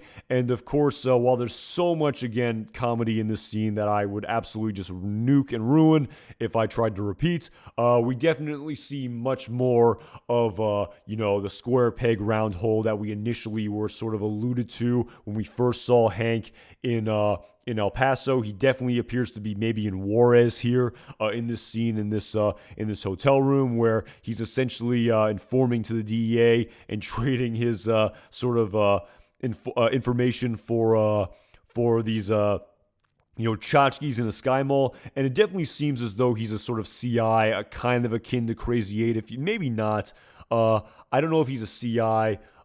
Maybe he's a CI, but again, it's definitely much more. This is definitely not done in the same way where it was condoned by Lalo and the cartel. He is definitely informing and talking to the DEA in a way which the cartel is absolutely not condoning, as we will see by Tortuga's demise here. And again, a great back and forth with Hank and his vibrato not fitting in. The fact that he doesn't speak Spanish, his vulgarities, his interjecting, him being sort of even reprimanded by Sac Remy here. And basically, great sort of back and forth conversation here with Tortuga and Hank as well. Basically saying, the conversation eventually leads to like, hey man, you know why they call me, the turtle. My name is Tortuga because I take my time, but I always win. Sort of, saying, yeah, this is taking a long time, but I always win in the end, just like the sort of parable of the tortoise and the hare. But in the grand scheme of things, Tortuga is very much front-running here, and he is very much flying a little bit too close to the sun, if you will. Hubris, I think, is probably the right Greek parable, where he definitely is not going to always win here in this episode, because the next time we see Tortuga, he will be in a much different state than how we see him here in this scene here. So yeah. Introducing more of the cartel backstory. Definitely recognize him from the cold opening scene when he was interjected. I talked about that at the beginning of the stream. Much more of Hank not fitting in this culture in El Paso, Juarez. And yeah, I mean, this story, the Hank Strader storyline just keeps getting ratcheted up again and again and again here. So it's a great sort of bit of foreshadowing here for sure. The scene. You gotta love Danny Trejo here too. Great actor, pretty famous actor to be sort of interjected in this scene. And I have to admit that when I watched this, I couldn't help think that's Danny Trejo. That's Danny Trejo. It was kind of hard for me to separate. Kind of in the same way when I was watching the pilot of Breaking Bad. I was like, that's Hal from Malcolm in the Middle. That's Hal from Malcolm in the Middle. So again, Tortuga wasn't really here long enough for me to sort of for that sort of Danny Trejo character actor like sort of lens to sort of dissipate, but that's neither here nor there. This is such a great scene. You gotta love the sort of comedy of that's interjected here between these two characters. But yeah, definitely looks like they're. I mean, maybe this is El Paso, but I definitely think this is maybe Juarez. I'm not 100% sure. Yeah, Joe Cannabis, that's a sort of great point you raise. I sort of talked about it a little bit in the beginning. Would he still have the same personality if he had?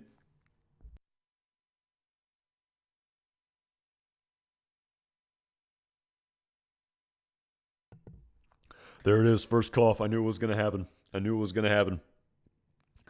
I'm glad it lasted this long. Trying to get over a little bit of cough here. But yeah, I talked about that a little bit earlier when I first talked about Hank arriving at the El Paso office, about how, you say like covering up the combat PTSD with the bravado, And, it's kind of like, was Hank doing that all along? Was that sort of, this sort of fake persona that he was putting on even back in season 1 of Breaking Bad?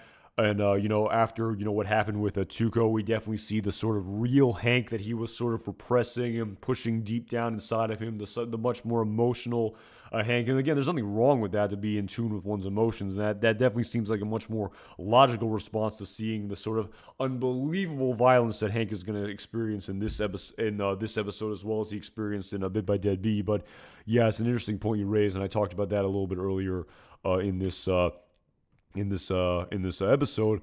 And again, following this, we then sort of get back into the storyline of Skyler, and we see the discussion here with Marie and Skyler, and how she says she got a job again with Ted Beneke. Of course, Marie being again, and at the same time, while I don't want to get bogged down in the sort of the little details here, which is progressing the story by which Skyler will eventually work at Beneke Fabricators. Again, it's nice to sort of see, for Skyler's sake, she's sort of reconciled that relationship with her sister that we saw her do in the episode entitled Breakage.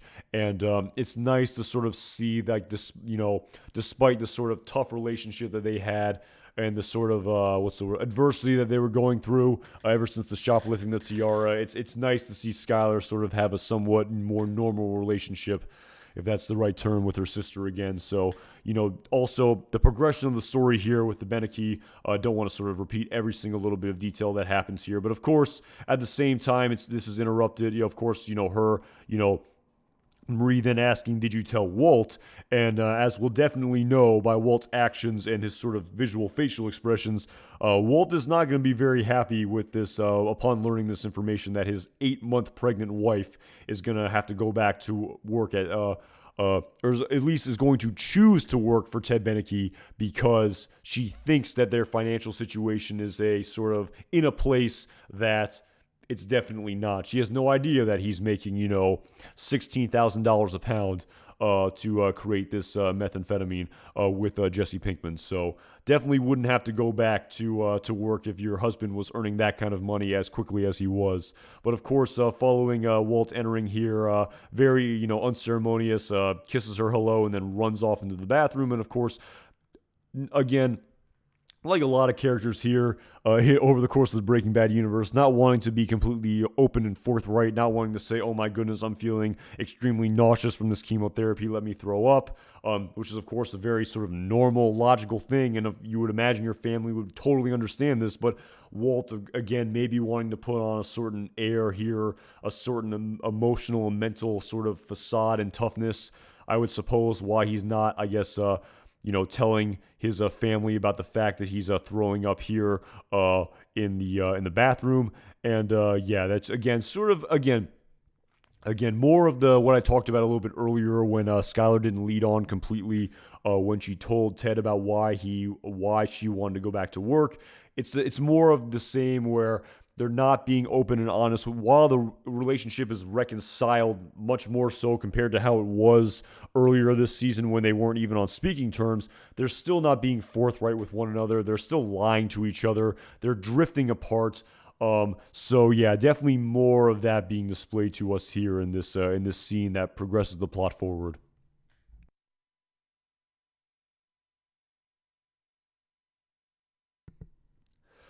Yeah, smokeless choice. People talking about Tortuga appearing in Better Call Saul. He definitely seems like more of an 05 to 08 type of character. And had we seen that aspect of the story being portrayed, maybe we would have seen him. But yeah, we didn't get to see a lot of that. He definitely seems like an 05 to 08 character. So definitely didn't really. Again, if it wasn't going on in the background during Jimmy and Kim's relationship, we didn't get to see it. So yes, following this, it's the next morning where, again, it looks like Walt is going to work here. But, of course, he's initially doesn't even notice the fact that Skyler is dressed so well. And Walter Jr. saying to his father, notice anything? Of course, Walt thinking, oh my God, did someone die? Are you going to a funeral? And, of course, she then, again, has to, she can't keep this hiding can't keep hiding this from Walt forever. Basically waited until the very last possible moment to disclose this to him, the morning of that she has to go to work. And of course, again, basically saying I need to go to work. We need the money. Gretchen and Elliot aren't paying for the cancer anymore. Walt, of course, in the moment using the guise of you're pregnant. What about the fumes? What about the baby? This doesn't seem like a very smart idea.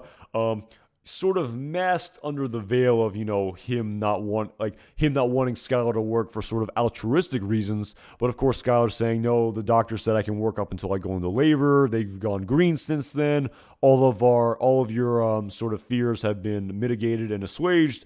We need the money. I got to go to work. And, Walt's kind of resigned to this fact, more information about, the fact that he's working for Beneke.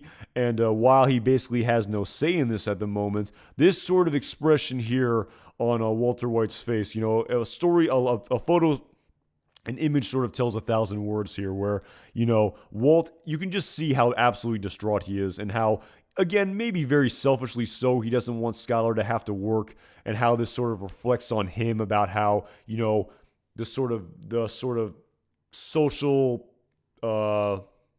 perspective, what's the word I'm looking for here? Social perception is that, his family's in such dire straits that his 9-month pregnant wife has to work. And of course, this was the absolute last thing that Walter White ever wanted when he undertook this venture to cook methamphetamine. And again, as was discussed a little bit earlier in the chat, in respect to, I believe it was at Sam Fisher, if I'm not mistaken, in respect to the I Did It For Me, where, yes, like maybe in the moment he's sort of doing these mental gymnastics where I'm doing all of this stuff so my family can be taken care of. In reality, he's doing this for himself, and I can definitely, see with the benefit of hindsight and retrospection, man, this chair creaks a lot, that, I definitely don't think Walt likes the look of this at all, and how this reflects on him, that his wife has to work, and how it makes him sort of feel, I mean, for lack of a better term, probably like less of a man, and how, like, despite the fact he's earning all of this money, there's really nothing he can do at this point in time to get Skyler not to work there, because, the only way to do this would say that, to completely come clean, and that would just open up an entire other can of worms in Pandora's box. So, yeah, definitely, if a photo sort of said 1,000 words here, you can definitely take that from Walter White's expression here on his face. And, just, more of the sort of progression of the overarching storyline that we're seeing take place in Season 2 of Breaking Bad. Of course, following this, we then get to see the real first sort of... again, it's pretty superficial, but we get to sort of see the sort of layers of the onion getting peeled back of this story between these two young, beautiful characters in Season 2 of Breaking Bad. And, Jane making small talk saying, you finally left your cave. Jesse kind of saying, like, yeah, I need to get some stuff. Again, not wanting to get bogged down all the sort of, nitty gritty of the scene and all the dialogue of Jane being a tattoo artist and all the small talk that they're making. Definitely,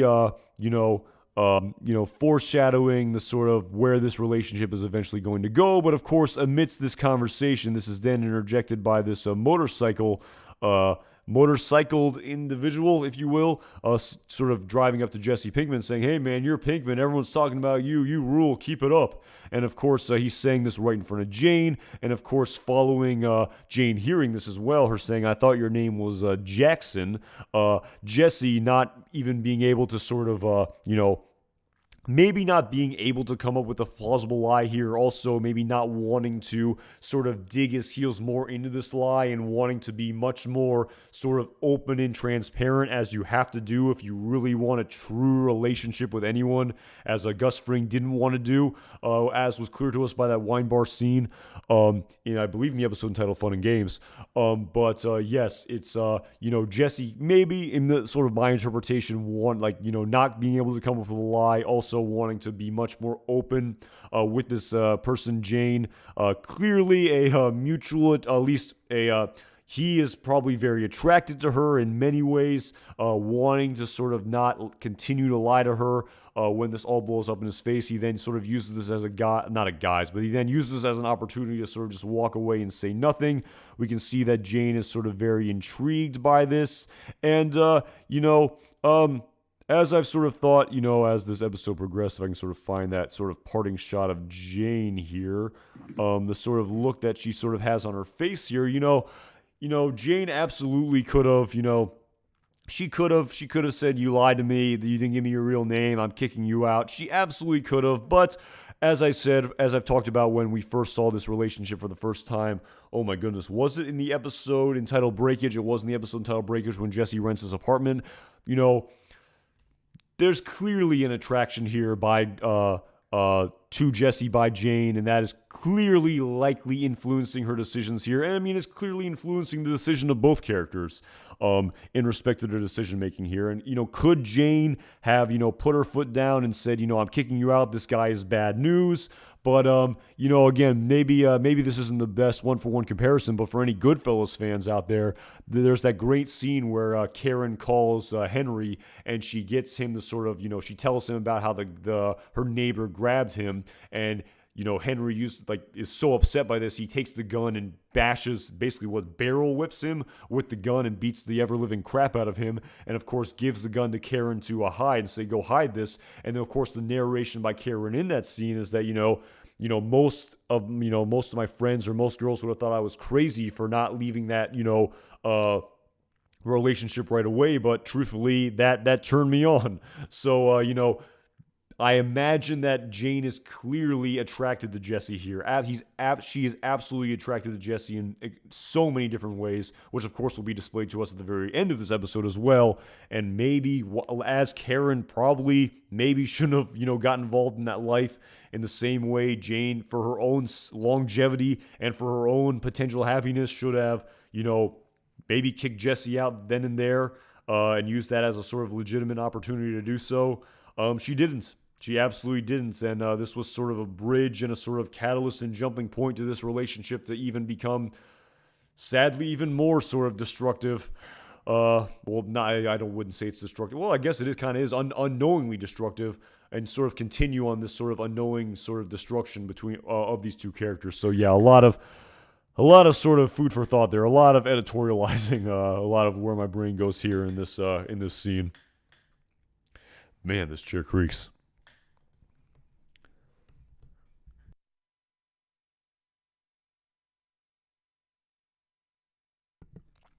And so following this, we then sort of get the big sort of payoff here in this scene. And again, not wanting to just repeat dialogue, much more of Hank not fitting in.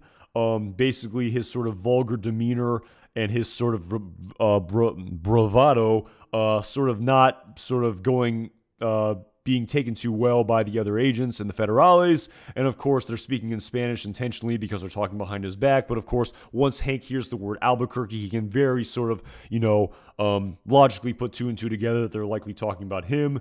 Him, of course, interjecting, saying, hey, something I need to know about. And of course, these two, Vanko and this federale, I believe, lie to him, basically saying, no, we're just, happy you're here. We're singing your praises. At least I believe this is a federale. I don't know if this guy was DEA. I'm not sure what patch he had on his chest. I think it was a federale. I know Vanko's the DEA agent. But of course, following Hank being dismissive, kind of saying, your snitch Tortuga's really living up to his name, we then sort of see the long sort of build finally revealed here, where again, we see Hank looking through his binoculars and we see, this head on the tortoise here, unbeknownst to us. And again, I'm kind of curious. I mean, I sort of knew he was totally dead here. But the very first time I watched this, but yeah, when they see Tortuga all the way down there, and then the police drive down there, and they see the head on the tortoise, man, that is I don't know how the algorithm feels about that scene, but yeah, that is probably want to get it from Hank's vantage point instead there. But yeah, that is quite the scene. That is quite the graphic scene there. But yeah, this Justin Cruz, Rip Tortuga, brutal death, Hank PTSD came back. Yeah, definitely talk about, if he had trouble sort of emotionally internalizing what happened with Tuco, this one, while he's not the one pulling the trigger here, he's definitely, this is pretty graphic to say the least. But yeah, Hank being really the only one who's sort of emotionally taken back by this. Basically, yeah, I think these are federales, policia. Basically saying that, he needs to get an evidence bag, kind of saying why he which explains why he's so far away from the explosion. Of course, Vanko, again, pretty front-running here, basically saying, what's the matter, Schrader? You act like you've never seen a severed human head on a tortoise before, kind of, insinuating that, this is kind of, very, maybe sadly, or what's the word I'm looking for here? Very soberingly so, a common occurrence in the Albuquerque criminal underworld. But of course, mid-sentence, which again, if you go back and listen to the Insider podcast, they actually go over this scene in great detail. They actually blew up a different head. They didn't use the photorealistic head of Tortuga, of Danny Trejo that we saw the close-up shots of. This is actually a different head. They actually did have an explosion, but again, it's all special effects. It's much smaller than it looks. But that's the sort of, production sort of aspect of the story. But, mid-sentence during Vanko's front running here, they pulled the severed head off the tortoise and it's rigged with C4 and explodes. And again, it's something I definitely always thought about. This definitely doesn't seem like very good police work here. And you would imagine that, yes, it makes for a great scene through and through, and the DEA agents and the federales absolutely let their guard down here, but you would imagine they would have to take more caution in this. You would imagine that the DEA is one for the dramatic and that they booby trap sort of things all the time. I definitely read accounts of discarded weapons on the battlefield in war being booby trapped, so you would definitely think that they would, have in field work and in study had known that something like this could have been, rigged to explode, and they shouldn't have been so cavalier and just pulled the head off and sort of pulled the switch and just caused the sort of death and maiming and destruction of all these federale agents and this DEA agents. But again, that's bad police work, through and through, I would imagine, and of course it does make for a great scene. It's not really great television to say this is booby traps. We should sort of take the necessary precautions, and it wouldn't have been as sort of dramatic as the sort of just unbelievable scene. It's almost something like out of Platoon, if you will. The sort of the white noise, and it's very it's apparently what happens if you, I guess, your ears are ringing, you sort of just hear white noise. You're literally just literally almost in a state of shock. Following seeing this, but yeah, very, very graphic scene here. I don't even know, again, yeah, pretty graphic scene, kind of snuck it in there even for a split second, but this sort of scene sort of basically sums it up here, where we see just Hank just going through the carnage here of this scene, just basically just, being absolutely just, petrified and shocked by just the physical carnage of the battlefield. And my goodness gracious, it's such a discussion for a different sort of time, but yeah, talk about, just the carnage of war, it's just unbelievable. It's like, again, this scene here, as gory as it is, it is pretty, much more realistic than the sort of, 1940s World War II movie where someone gets shot and they sort of gracefully, angelically fall to the ground. Just the maiming and the gore and the death and destruction that you see is just, so sobering, and it's really like nothing that, most people, thank God, have to experience in this day and age. But yeah, just kind of further displaying the sort of, continued story of Hank Schrader here, as I discussed in the episode entitled Breakage, where we see him have that panic/anxiety attack in the elevator. And while he initially seemed like this very two-dimensional grunt, this sort of, almost like this Vanko character, and you would imagine that, this character who lost his leg is maybe going to have quite a change of sort of personality and heart after sort of experiencing what he experienced here in this episode. Again, really sort of adding multiple layers of the story of Hank Schrader here. And it's it was just an unbelievable scene that this episode was building towards, in the sort of B story, if you will, B story of Hank Schrader. And yeah, I remember the first time I watched this, I was like, whoa, my goodness gracious, what a scene! Like this is a jaw-dropping scene for sure. The very first time I watched this, all the way back in 2012. So yeah, this is just adding so much depth to Hank Schrader's character. Again, with the benefit of hindsight, we know that just the sort of post-traumatic stress that Hank is going to experience down the line. It's kind of a discussion for a different video, but yeah, what a powerful scene here through and through. At Kate Valentine, thank you so much for the super chat. Really appreciate all the support that you've given to this channel. Awesome commentary as always, Anton, and everyone. Yeah, thank you so much, Kate Valentine. Again, I know there's definitely some conversation happening in the chat here. You mentioned some sort of very intellectual conversation happening as well. I didn't get a chance to see all of it. But like I said, I love hearing from what people have to say in the chat. That's for sure. And I really appreciate the support at Kate Valentine. Thank you so much for all of the continued support you've given to this channel. It really does mean a lot. And like I said, everyone here who's watching and engaging, like I said, I'm repeating myself, but there's so much content on the internet. You can literally watch everything that's ever existed ever. You can watch a silent movie from the 20th century if you want, and you're choosing to watch this right now. I really do appreciate it. So if you're still here, I'd appreciate the thumbs up. As everyone says, shout out to Paul Suro doing a better job promoting my channel than I do. But yes, like I said, great story here with Hank Schrader. Where his story will eventually go down the line. Really, again, you have to love. I mean, it's one of this episode here is one of the many reasons I fell in love with the show. Just the sort of the unbelievable character development of a character like Hank Schrader, where he seems like, again, like I talked about, he seemed like such a two-dimensional comic relief character, but you took this person who you thought, oh, he's just a real, for lack of a better term, he's kind of a jackass. He's just he's sort of Walter White's pain in the ass brother-in-law, but you just sort of cultivate and craft him through the writing of this show into this unbelievably emotionally dynamic character.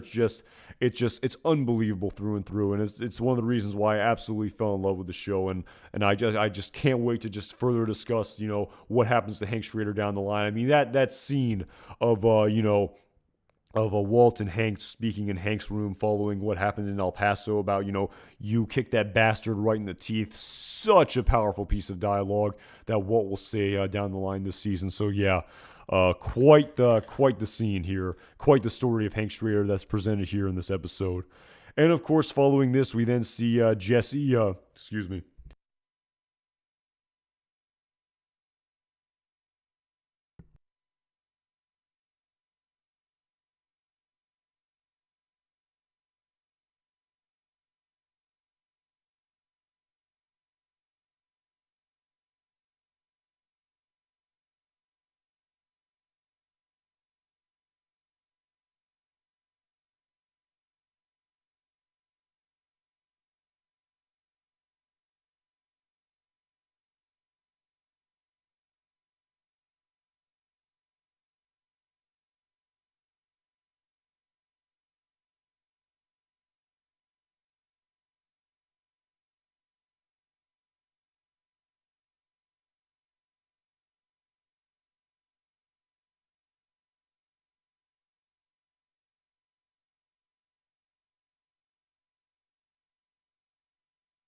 All right? All of it. The whole damn place. Our territory. We're staking our claim that we sell when we want, where we want. We're gonna be kings. Understand? Well, I'm gonna be... I apologize for that. My mic wasn't on. I apologize for that. The cough, man, that cough. I didn't want to cough on mic. I thank you so much, Apple Sir, Justin Cruz, for telling me. But yeah, I'm going to be king. You guys are going to be knights or lords or whatever. Yeah, I apologize for that. That cough is, I hope my sound's back on now, right? I hope I wasn't talking without my sound on for too long. I apologize for that. I apologize for that for sure. So, yeah. But anyway, yeah. So I listened to the dialogue. Jesse basically saying, we run this town. Of course, as I discussed in much more depth earlier, despite them thinking we run this town, the in over their head dynamic duo of Jesse Pinkman and Walter White is absolutely going to be, they are in over their heads because unbeknownst to Jesse, he is basically trudging into a minefield here that is selling on Gus Fring's territory, and his friend Combo is about to meet his death.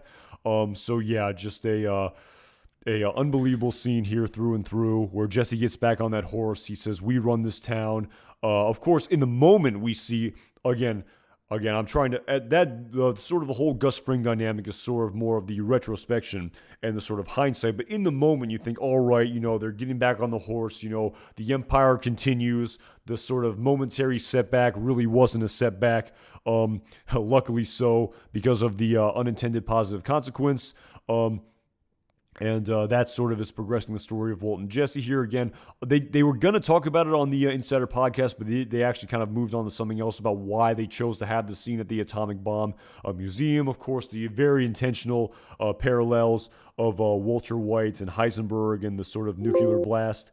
And that is Walter White sort of, and how everything has changed, if you will, following that sort of moment in history. And that's sort of, I guess, my analogy of this here. And again, the Heisenberg one-to-one comparison, that's sort of how I sort of took this, about how maybe I'm off base here, but this is just sort of my interpretation. But the sort of invention of nuclear weapons sort of changed everything, and you really can't put that genie back in the bottle in the same way that Walter White deciding to cook meth and join the Albuquerque criminal underworld was basically akin to the sort of invention of the nuclear bomb, if you will. That's, again, maybe I'm sort of bloviating or sort of being a little bit too over the top here, but yeah, that's sort of my sort of rationale for the metaphor and the artistic symbolism of why they're having this meeting here at the Atomic Bomb Museum. It could have been anywhere. I mean, the mall, as Jesse Pinkman said, why not the Gap? Yeah, it's definitely pretty interesting how Walter White, and also that's sort of what I got. I know there's a sort of comparison about Heisenberg and the uncertainty principle, and how Walter White is truly kind of like that, about how he really is like this uncertainty principle type of individual, and he really doesn't have a sort of set list of sort of emotions or rationale by which he lives by. There's sort of that sort of analogy, but this one is more sort of, Walter White being akin to the sort of advent of nuclear weapons, where it's like, Walter White deciding to cook on Gus Fring's territory really was this sort of, metaphorical atomic bomb explosion that takes place in the Albuquerque criminal underworld, which, again, is very ironic when it occurs intentionally so from an artistic, literary point of view. At the exact same time, the literal explosion is also happening in Juarez with Hank Schrader. So yeah, it's a lot of intentional metaphors and a lot of just great, unbelievable writing here with the the ability of retrospection to watch this episode. But of course, sort of getting back in the moment here to the story, when, Jesse's saying, all right, everything's squared away, we're going to be moving more cheddar, sky high stacks, we're going to be making more money. Walt then, of course, says you're not charging enough. Jesse's sort of taken aback by this, and he says simple economics, corner the market, then raise the price. And of course, while, yes, you could argue this is just simple economics, it's also very intentional by Walt, because this is in the immediate aftermath of him having to see his 8-month pregnant wife go back to work, and how, yet we need more money, I suppose, but because, if we had more money, my wife wouldn't be working. But again, it's that great sort of quote that Saul Goodman says this season about how, what good is money that doesn't spend? And it is kind of true in the same way in the episode entitled Gliding Overall, where, this is how big does the stack have to be? And just because they're making more money, you can't tell your wife about it, and she's still going to have to work. So this is sort of, that's clearly where I think Walt's head is at by him saying, raise the prices here. At the same time, again, while Walt is, his pride, his ego is sort of very dented by, the fact that his wife is having to go back to work, and how, I just need more money. The problem is it's still illicit money, and it's really not going to change your circumstances by any stretch of the imagination. But you can sort of understand why he's sort of, outside of the simple economics of it, you can sort of understand his sort of emotional rationale for this piece of dialogue here, as well as sort of Jesse sort of, all right, we can't even sort of revel in this for a moment. We're expanding the territory. We run this town. People think I'm a badass. I'm the blowfish. We can't even revel in it. We're going to try to, I want to celebrate for 2 seconds here in your car. And Walt is, back to business. So, maybe had Skyler not gone back to work, Jesse would have been able to revel in it more. But yeah, just a sort of very interesting reaction by Jesse here. And of course, following this, we then see a Skyler at her first day of work. And I saw the sort of, I've seen people talk about how the picture frame of Walt and Walter Jr. falls down here very intentionally, sort of also a very intentional symbolic, the way it falls over. I can't play it because of copyrights, but it intentionally tips over, sort of very symbolically displaying the collapsing of the relationship of these two characters, metaphorically speaking. And of course, more sort of small talk here between these two characters. And again, like I said, a lot of, again, the dialogue being what it is, it's, just much more of the, emotional sort of tension that is being displayed here in the scene between these two characters of Ted and Skyler, and definitely foreshadowing, how the relationship of these two characters is going to ebb and flow into the story of Breaking Bad over the course of this season. I don't know. Justin Cruz, I don't know if I want to play this scene, per se. Definitely not for copyright purposes. But yeah, definitely foreshadowing where this relationship is going to go. I mean, hey, if I'm not mistaken, season 2 of Breaking Bad, we get to talk about the unbelievable, maybe the best scene in this entire universe when Skyler sings "Happy Birthday, Mr. President" to Ted Beneke. That's going to be pretty awesome. You know, foreshadowing that scene. This scene is here in this episode, so that's going to be pretty amazing. So yeah, great sort of foreshadowing of Paul Sura's favorite character, Skyler, and her relationship with Ted Beneke, where it's going to go in season 2, 3, 4, down the line, even the beginning of season 5. But yeah, it's a great sort of piece of character and plot development that happens here with this character Skyler White. And yeah, it's also definitely impacting the sort of decisions and the emotions of Walter White as well in respect to his own pride and ego that I discussed earlier in this stream. And of course, following this, one sort of, I don't want to say illicit, but it's kind of like the, I don't want to say it. It's sort of the forbidden love, if you will, the sort of forbidden love of Ted and Skyler, then also very intentionally juxtaposed with this other forbidden love of Jesse Pinkman and Jane. We can see Jesse being very infatuated with Jane here, clearly understanding that she came inside her house, clearly wanting to sort of almost spy on her, if you will. It's sort of very classic rom-com trope where, a way to sort of, get a woman's attention is to sort of stalk and spy her again. In the real world, I don't know if this sort of, this definitely isn't sort of based on any realism that I've sort of noticed. But yeah, it's sort of a pretty classic rom-com approach where you sort of, not sort of, spy on, stalk, some person that you're sort of into. And of course, when he listens to the glass on the wall and hears that Jane is going outside to smoke, he then uses this as a guise to say, oh, look at me, I just happen to smoke a cigarette at the exact same time you are. And of course, Jesse uses this as an opportunity to come clean and say, hey, my name's not really Jesse Jackson, I'm Jesse Pinkman. You're not going to kick me out, are you? And of course, Jane basically saying like, I don't care about what you do. Just, I don't care about what kind of game you run. Just don't run it here. And of course, we can see, again, we can see the attraction that I talked about earlier in this episode. We can see the mutual attraction that these two characters have to one another. And of course, despite Jane, when Jesse asks like, hey, I got a new plasma, you want to come watch it with me? And again, we don't know it at the time, but Jane is in sobriety. She's probably been around some less than reputable characters, as, she says when Jesse divulges to her eventually, like, you're a drug dealer. I kind of suspected as much. You use an alias and you pay with cash. Despite Jane clearly knowing this in the moment and knowing, you know what, I've done hard drugs. I've probably, what's the word I'm looking for? Associated with some, less than sort of desirable people, some less than positive, influential people in my life.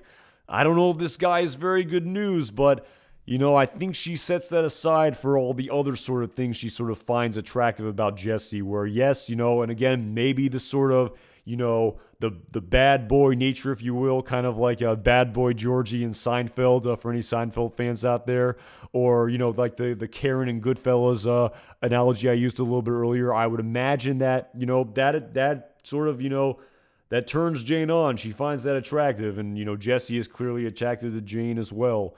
And, despite any reservations that Jane may have about getting involved with this individual, this drug dealer, this very, dreamy, blue-eyed drug dealer, she decides to go in the house and watch TV. And, of course, the sort of tension, will they, won't they, is building in this episode when, the sort of awkwardness that sort of is ensuing between these two characters. And, of course, eventually, while they're waiting for the signal to sort of, the satellite to acquire the signal, and they're just sitting there awkwardly. Jesse sort of, I don't remember exactly who extended out the hand first. I don't even know it's important. But yeah, it's kind of at the same time they put their hands out, and, eventually they hold hands and sort of, all right, I guess, again, a very sort of artistic way to say, all right, I like you too, if you will, again, oh crap, I'll watch credits here. Again, it's like there's always an initial awkwardness with any sort of relationship you're ever in. There's no the real way to avoid this awkwardness. But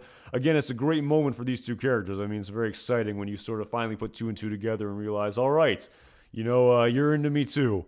So in the moment, it's a great feeling for these two characters, but unbeknownst to them, it's going to be a very sort of destructive relationship, unfortunately, very soberingly and sadly so, ultimately going to lead to the demise of Jane Margolis here. And of course, the closing scene of the whistling credits of the Negro y Azul. I wish I could play it. It's such a great piece of music, the sort of whistle credit scene that is displayed here. The Negro y Azul team set to the whistle. And apparently the reason why they recorded that, according to the Insider Podcast, if I'm not 100% mistaken, is because the Spanish language speakers of that band Cuarto de Sinaloa were having trouble saying some of the words like Heisenberg. So, initially when they were practicing it, they were like just whistling the melody as opposed to singing it. So yeah, I mean, great episode. I mean, I have to say I like this episode a lot more than I liked Peekaboo.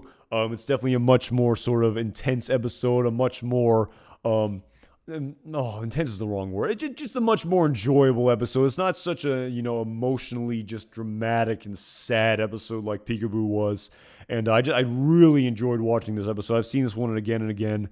The cold opening scene is so iconic. It was actually pretty fun to sort of view it from a sort of different lens, and as I did at the very beginning of the stream, and sort of wonder where it may fit in the Breaking Bad universe based on Vince Gilligan's own words himself, and all the progression of the so many stories of Walt and Jesse's relationship, of Walt's personal relationship with himself and his family, of Walt and Skyler, of Hank Schrader, of even Hank, even Marie and Skyler a little bit, and of course this very crucial relationship that, of course, as soon as these two characters met each other, you knew this was eventually going to happen, but eventually it actually happening at the very end of this episode. A nice sort of bit of literary progress here. So yeah, I mean, I love this episode. It was really great to talk about, and yeah, I mean, it was a good one of the best ones that I've seen for sure. At Pulsar, honestly, I don't really think Skyler went into this with the intention of rekindling a relationship with Ted. Yeah, I know what you mean. I'm sort of using the retrospection in respect to, where it's eventually going to go. And yeah, I definitely don't think so. There's definitely some, there was some tension there on purpose, and at the same, I don't think she absolutely intended on rekindling that relationship. I agree with you completely, but the fact that, all of the, the metaphor of the picture frame falling over, the dissipation of her own relationship with Walter White, I mean, that happy birthday, Mr. President scene, I mean, my God, the sort of, overtly, romantically and sexual sort of undertones in that song are very intentional. And it's like you almost can't sing that song is just by definition explicit sexually so and romantically so. And so yeah, I know what you mean. It's a little bit nebulous at Pulsura. I definitely don't think she intended it. But again, it was definitely sort of the perfect storm where there was this sort of, in another universe, had I not been married, I could have been in a relationship with this person, and, it was just kind of the right place at the right time with the dissipation of her relationship with Walt, and of course, the true perfect storm down the line in season 3 in IFT, where Walt, forces his way back in after Skyler kicks him out, and she basically, almost as an emotional coping mechanism, as well as, just, a sort of move to maybe get Walt out by, having this affair with Ted, sort of being at the right place at the right time at Pulsura. But yeah, with that, it's I really enjoyed talking about this episode. I really appreciate everyone for tuning in. Thank you so much at Kate Valentine and at Sam Fisher for the super chats. Really appreciate the support. Like I said, I really hope I can continue to do one of these a week. I almost didn't do one this week, unfortunately, because I caught a little bit of a cold and I had a nasty cough. But I'm glad I finally got it in before the weekend. But yeah, it's at Justin Cruz, the birth of their relationship. They were a good couple. Same thing for Jesse and Andrea. Yeah, I mean, yeah, it was definitely the sort of birth their relationship. But again, I mean, it's sort of a blunt analogy, but it was kind of unbeknownst to them, this was more or less the Donner Party compared to a sort of happy relationship. So yeah, Justin Cruz, I definitely wish I could upload more. I do have a couple of ideas, but again, I do have a real a life outside of YouTube. I do a lot of things in this world that I'm very passionate about that take up a lot of my time. So yeah, it's I do wish there was a point in my life where I had time to upload a lot of content for this channel, but I will try to upload as much as I can. But I'm definitely very occupied in what I'm doing with my life right now. But again, I really appreciate people tuning in for these streams. I really enjoy doing these streams. I really love talking about this show. It never gets old. I really love talking about it, and I love, again, like I even talked about, doing the whole thought experiment with the cold opening scene was really fun in and of itself. With all that, I'm going to end it here. Have a great weekend, everyone. Great long weekend if you're in the US of A, President's Day weekend. And I will see you sometime next week to talk about the episode, none other than Better Call Saul. My goodness gracious. Saul Goodman finally comes into the fold here, if I'm not totally out of bounds. Yes, Better Call Saul is next. I've seen that episode so many times. I mean, I almost feel like I don't even have to rewatch it. I've seen it so many times, but I definitely will rewatch it to sort of, it's great to sort of just put your head there in the initial perspective right before talking about it. But yeah, like I said, have a great long President's Day weekend, everyone in the USA. Have a great weekend wherever you are in this world, and I will see you guys around. Take it easy.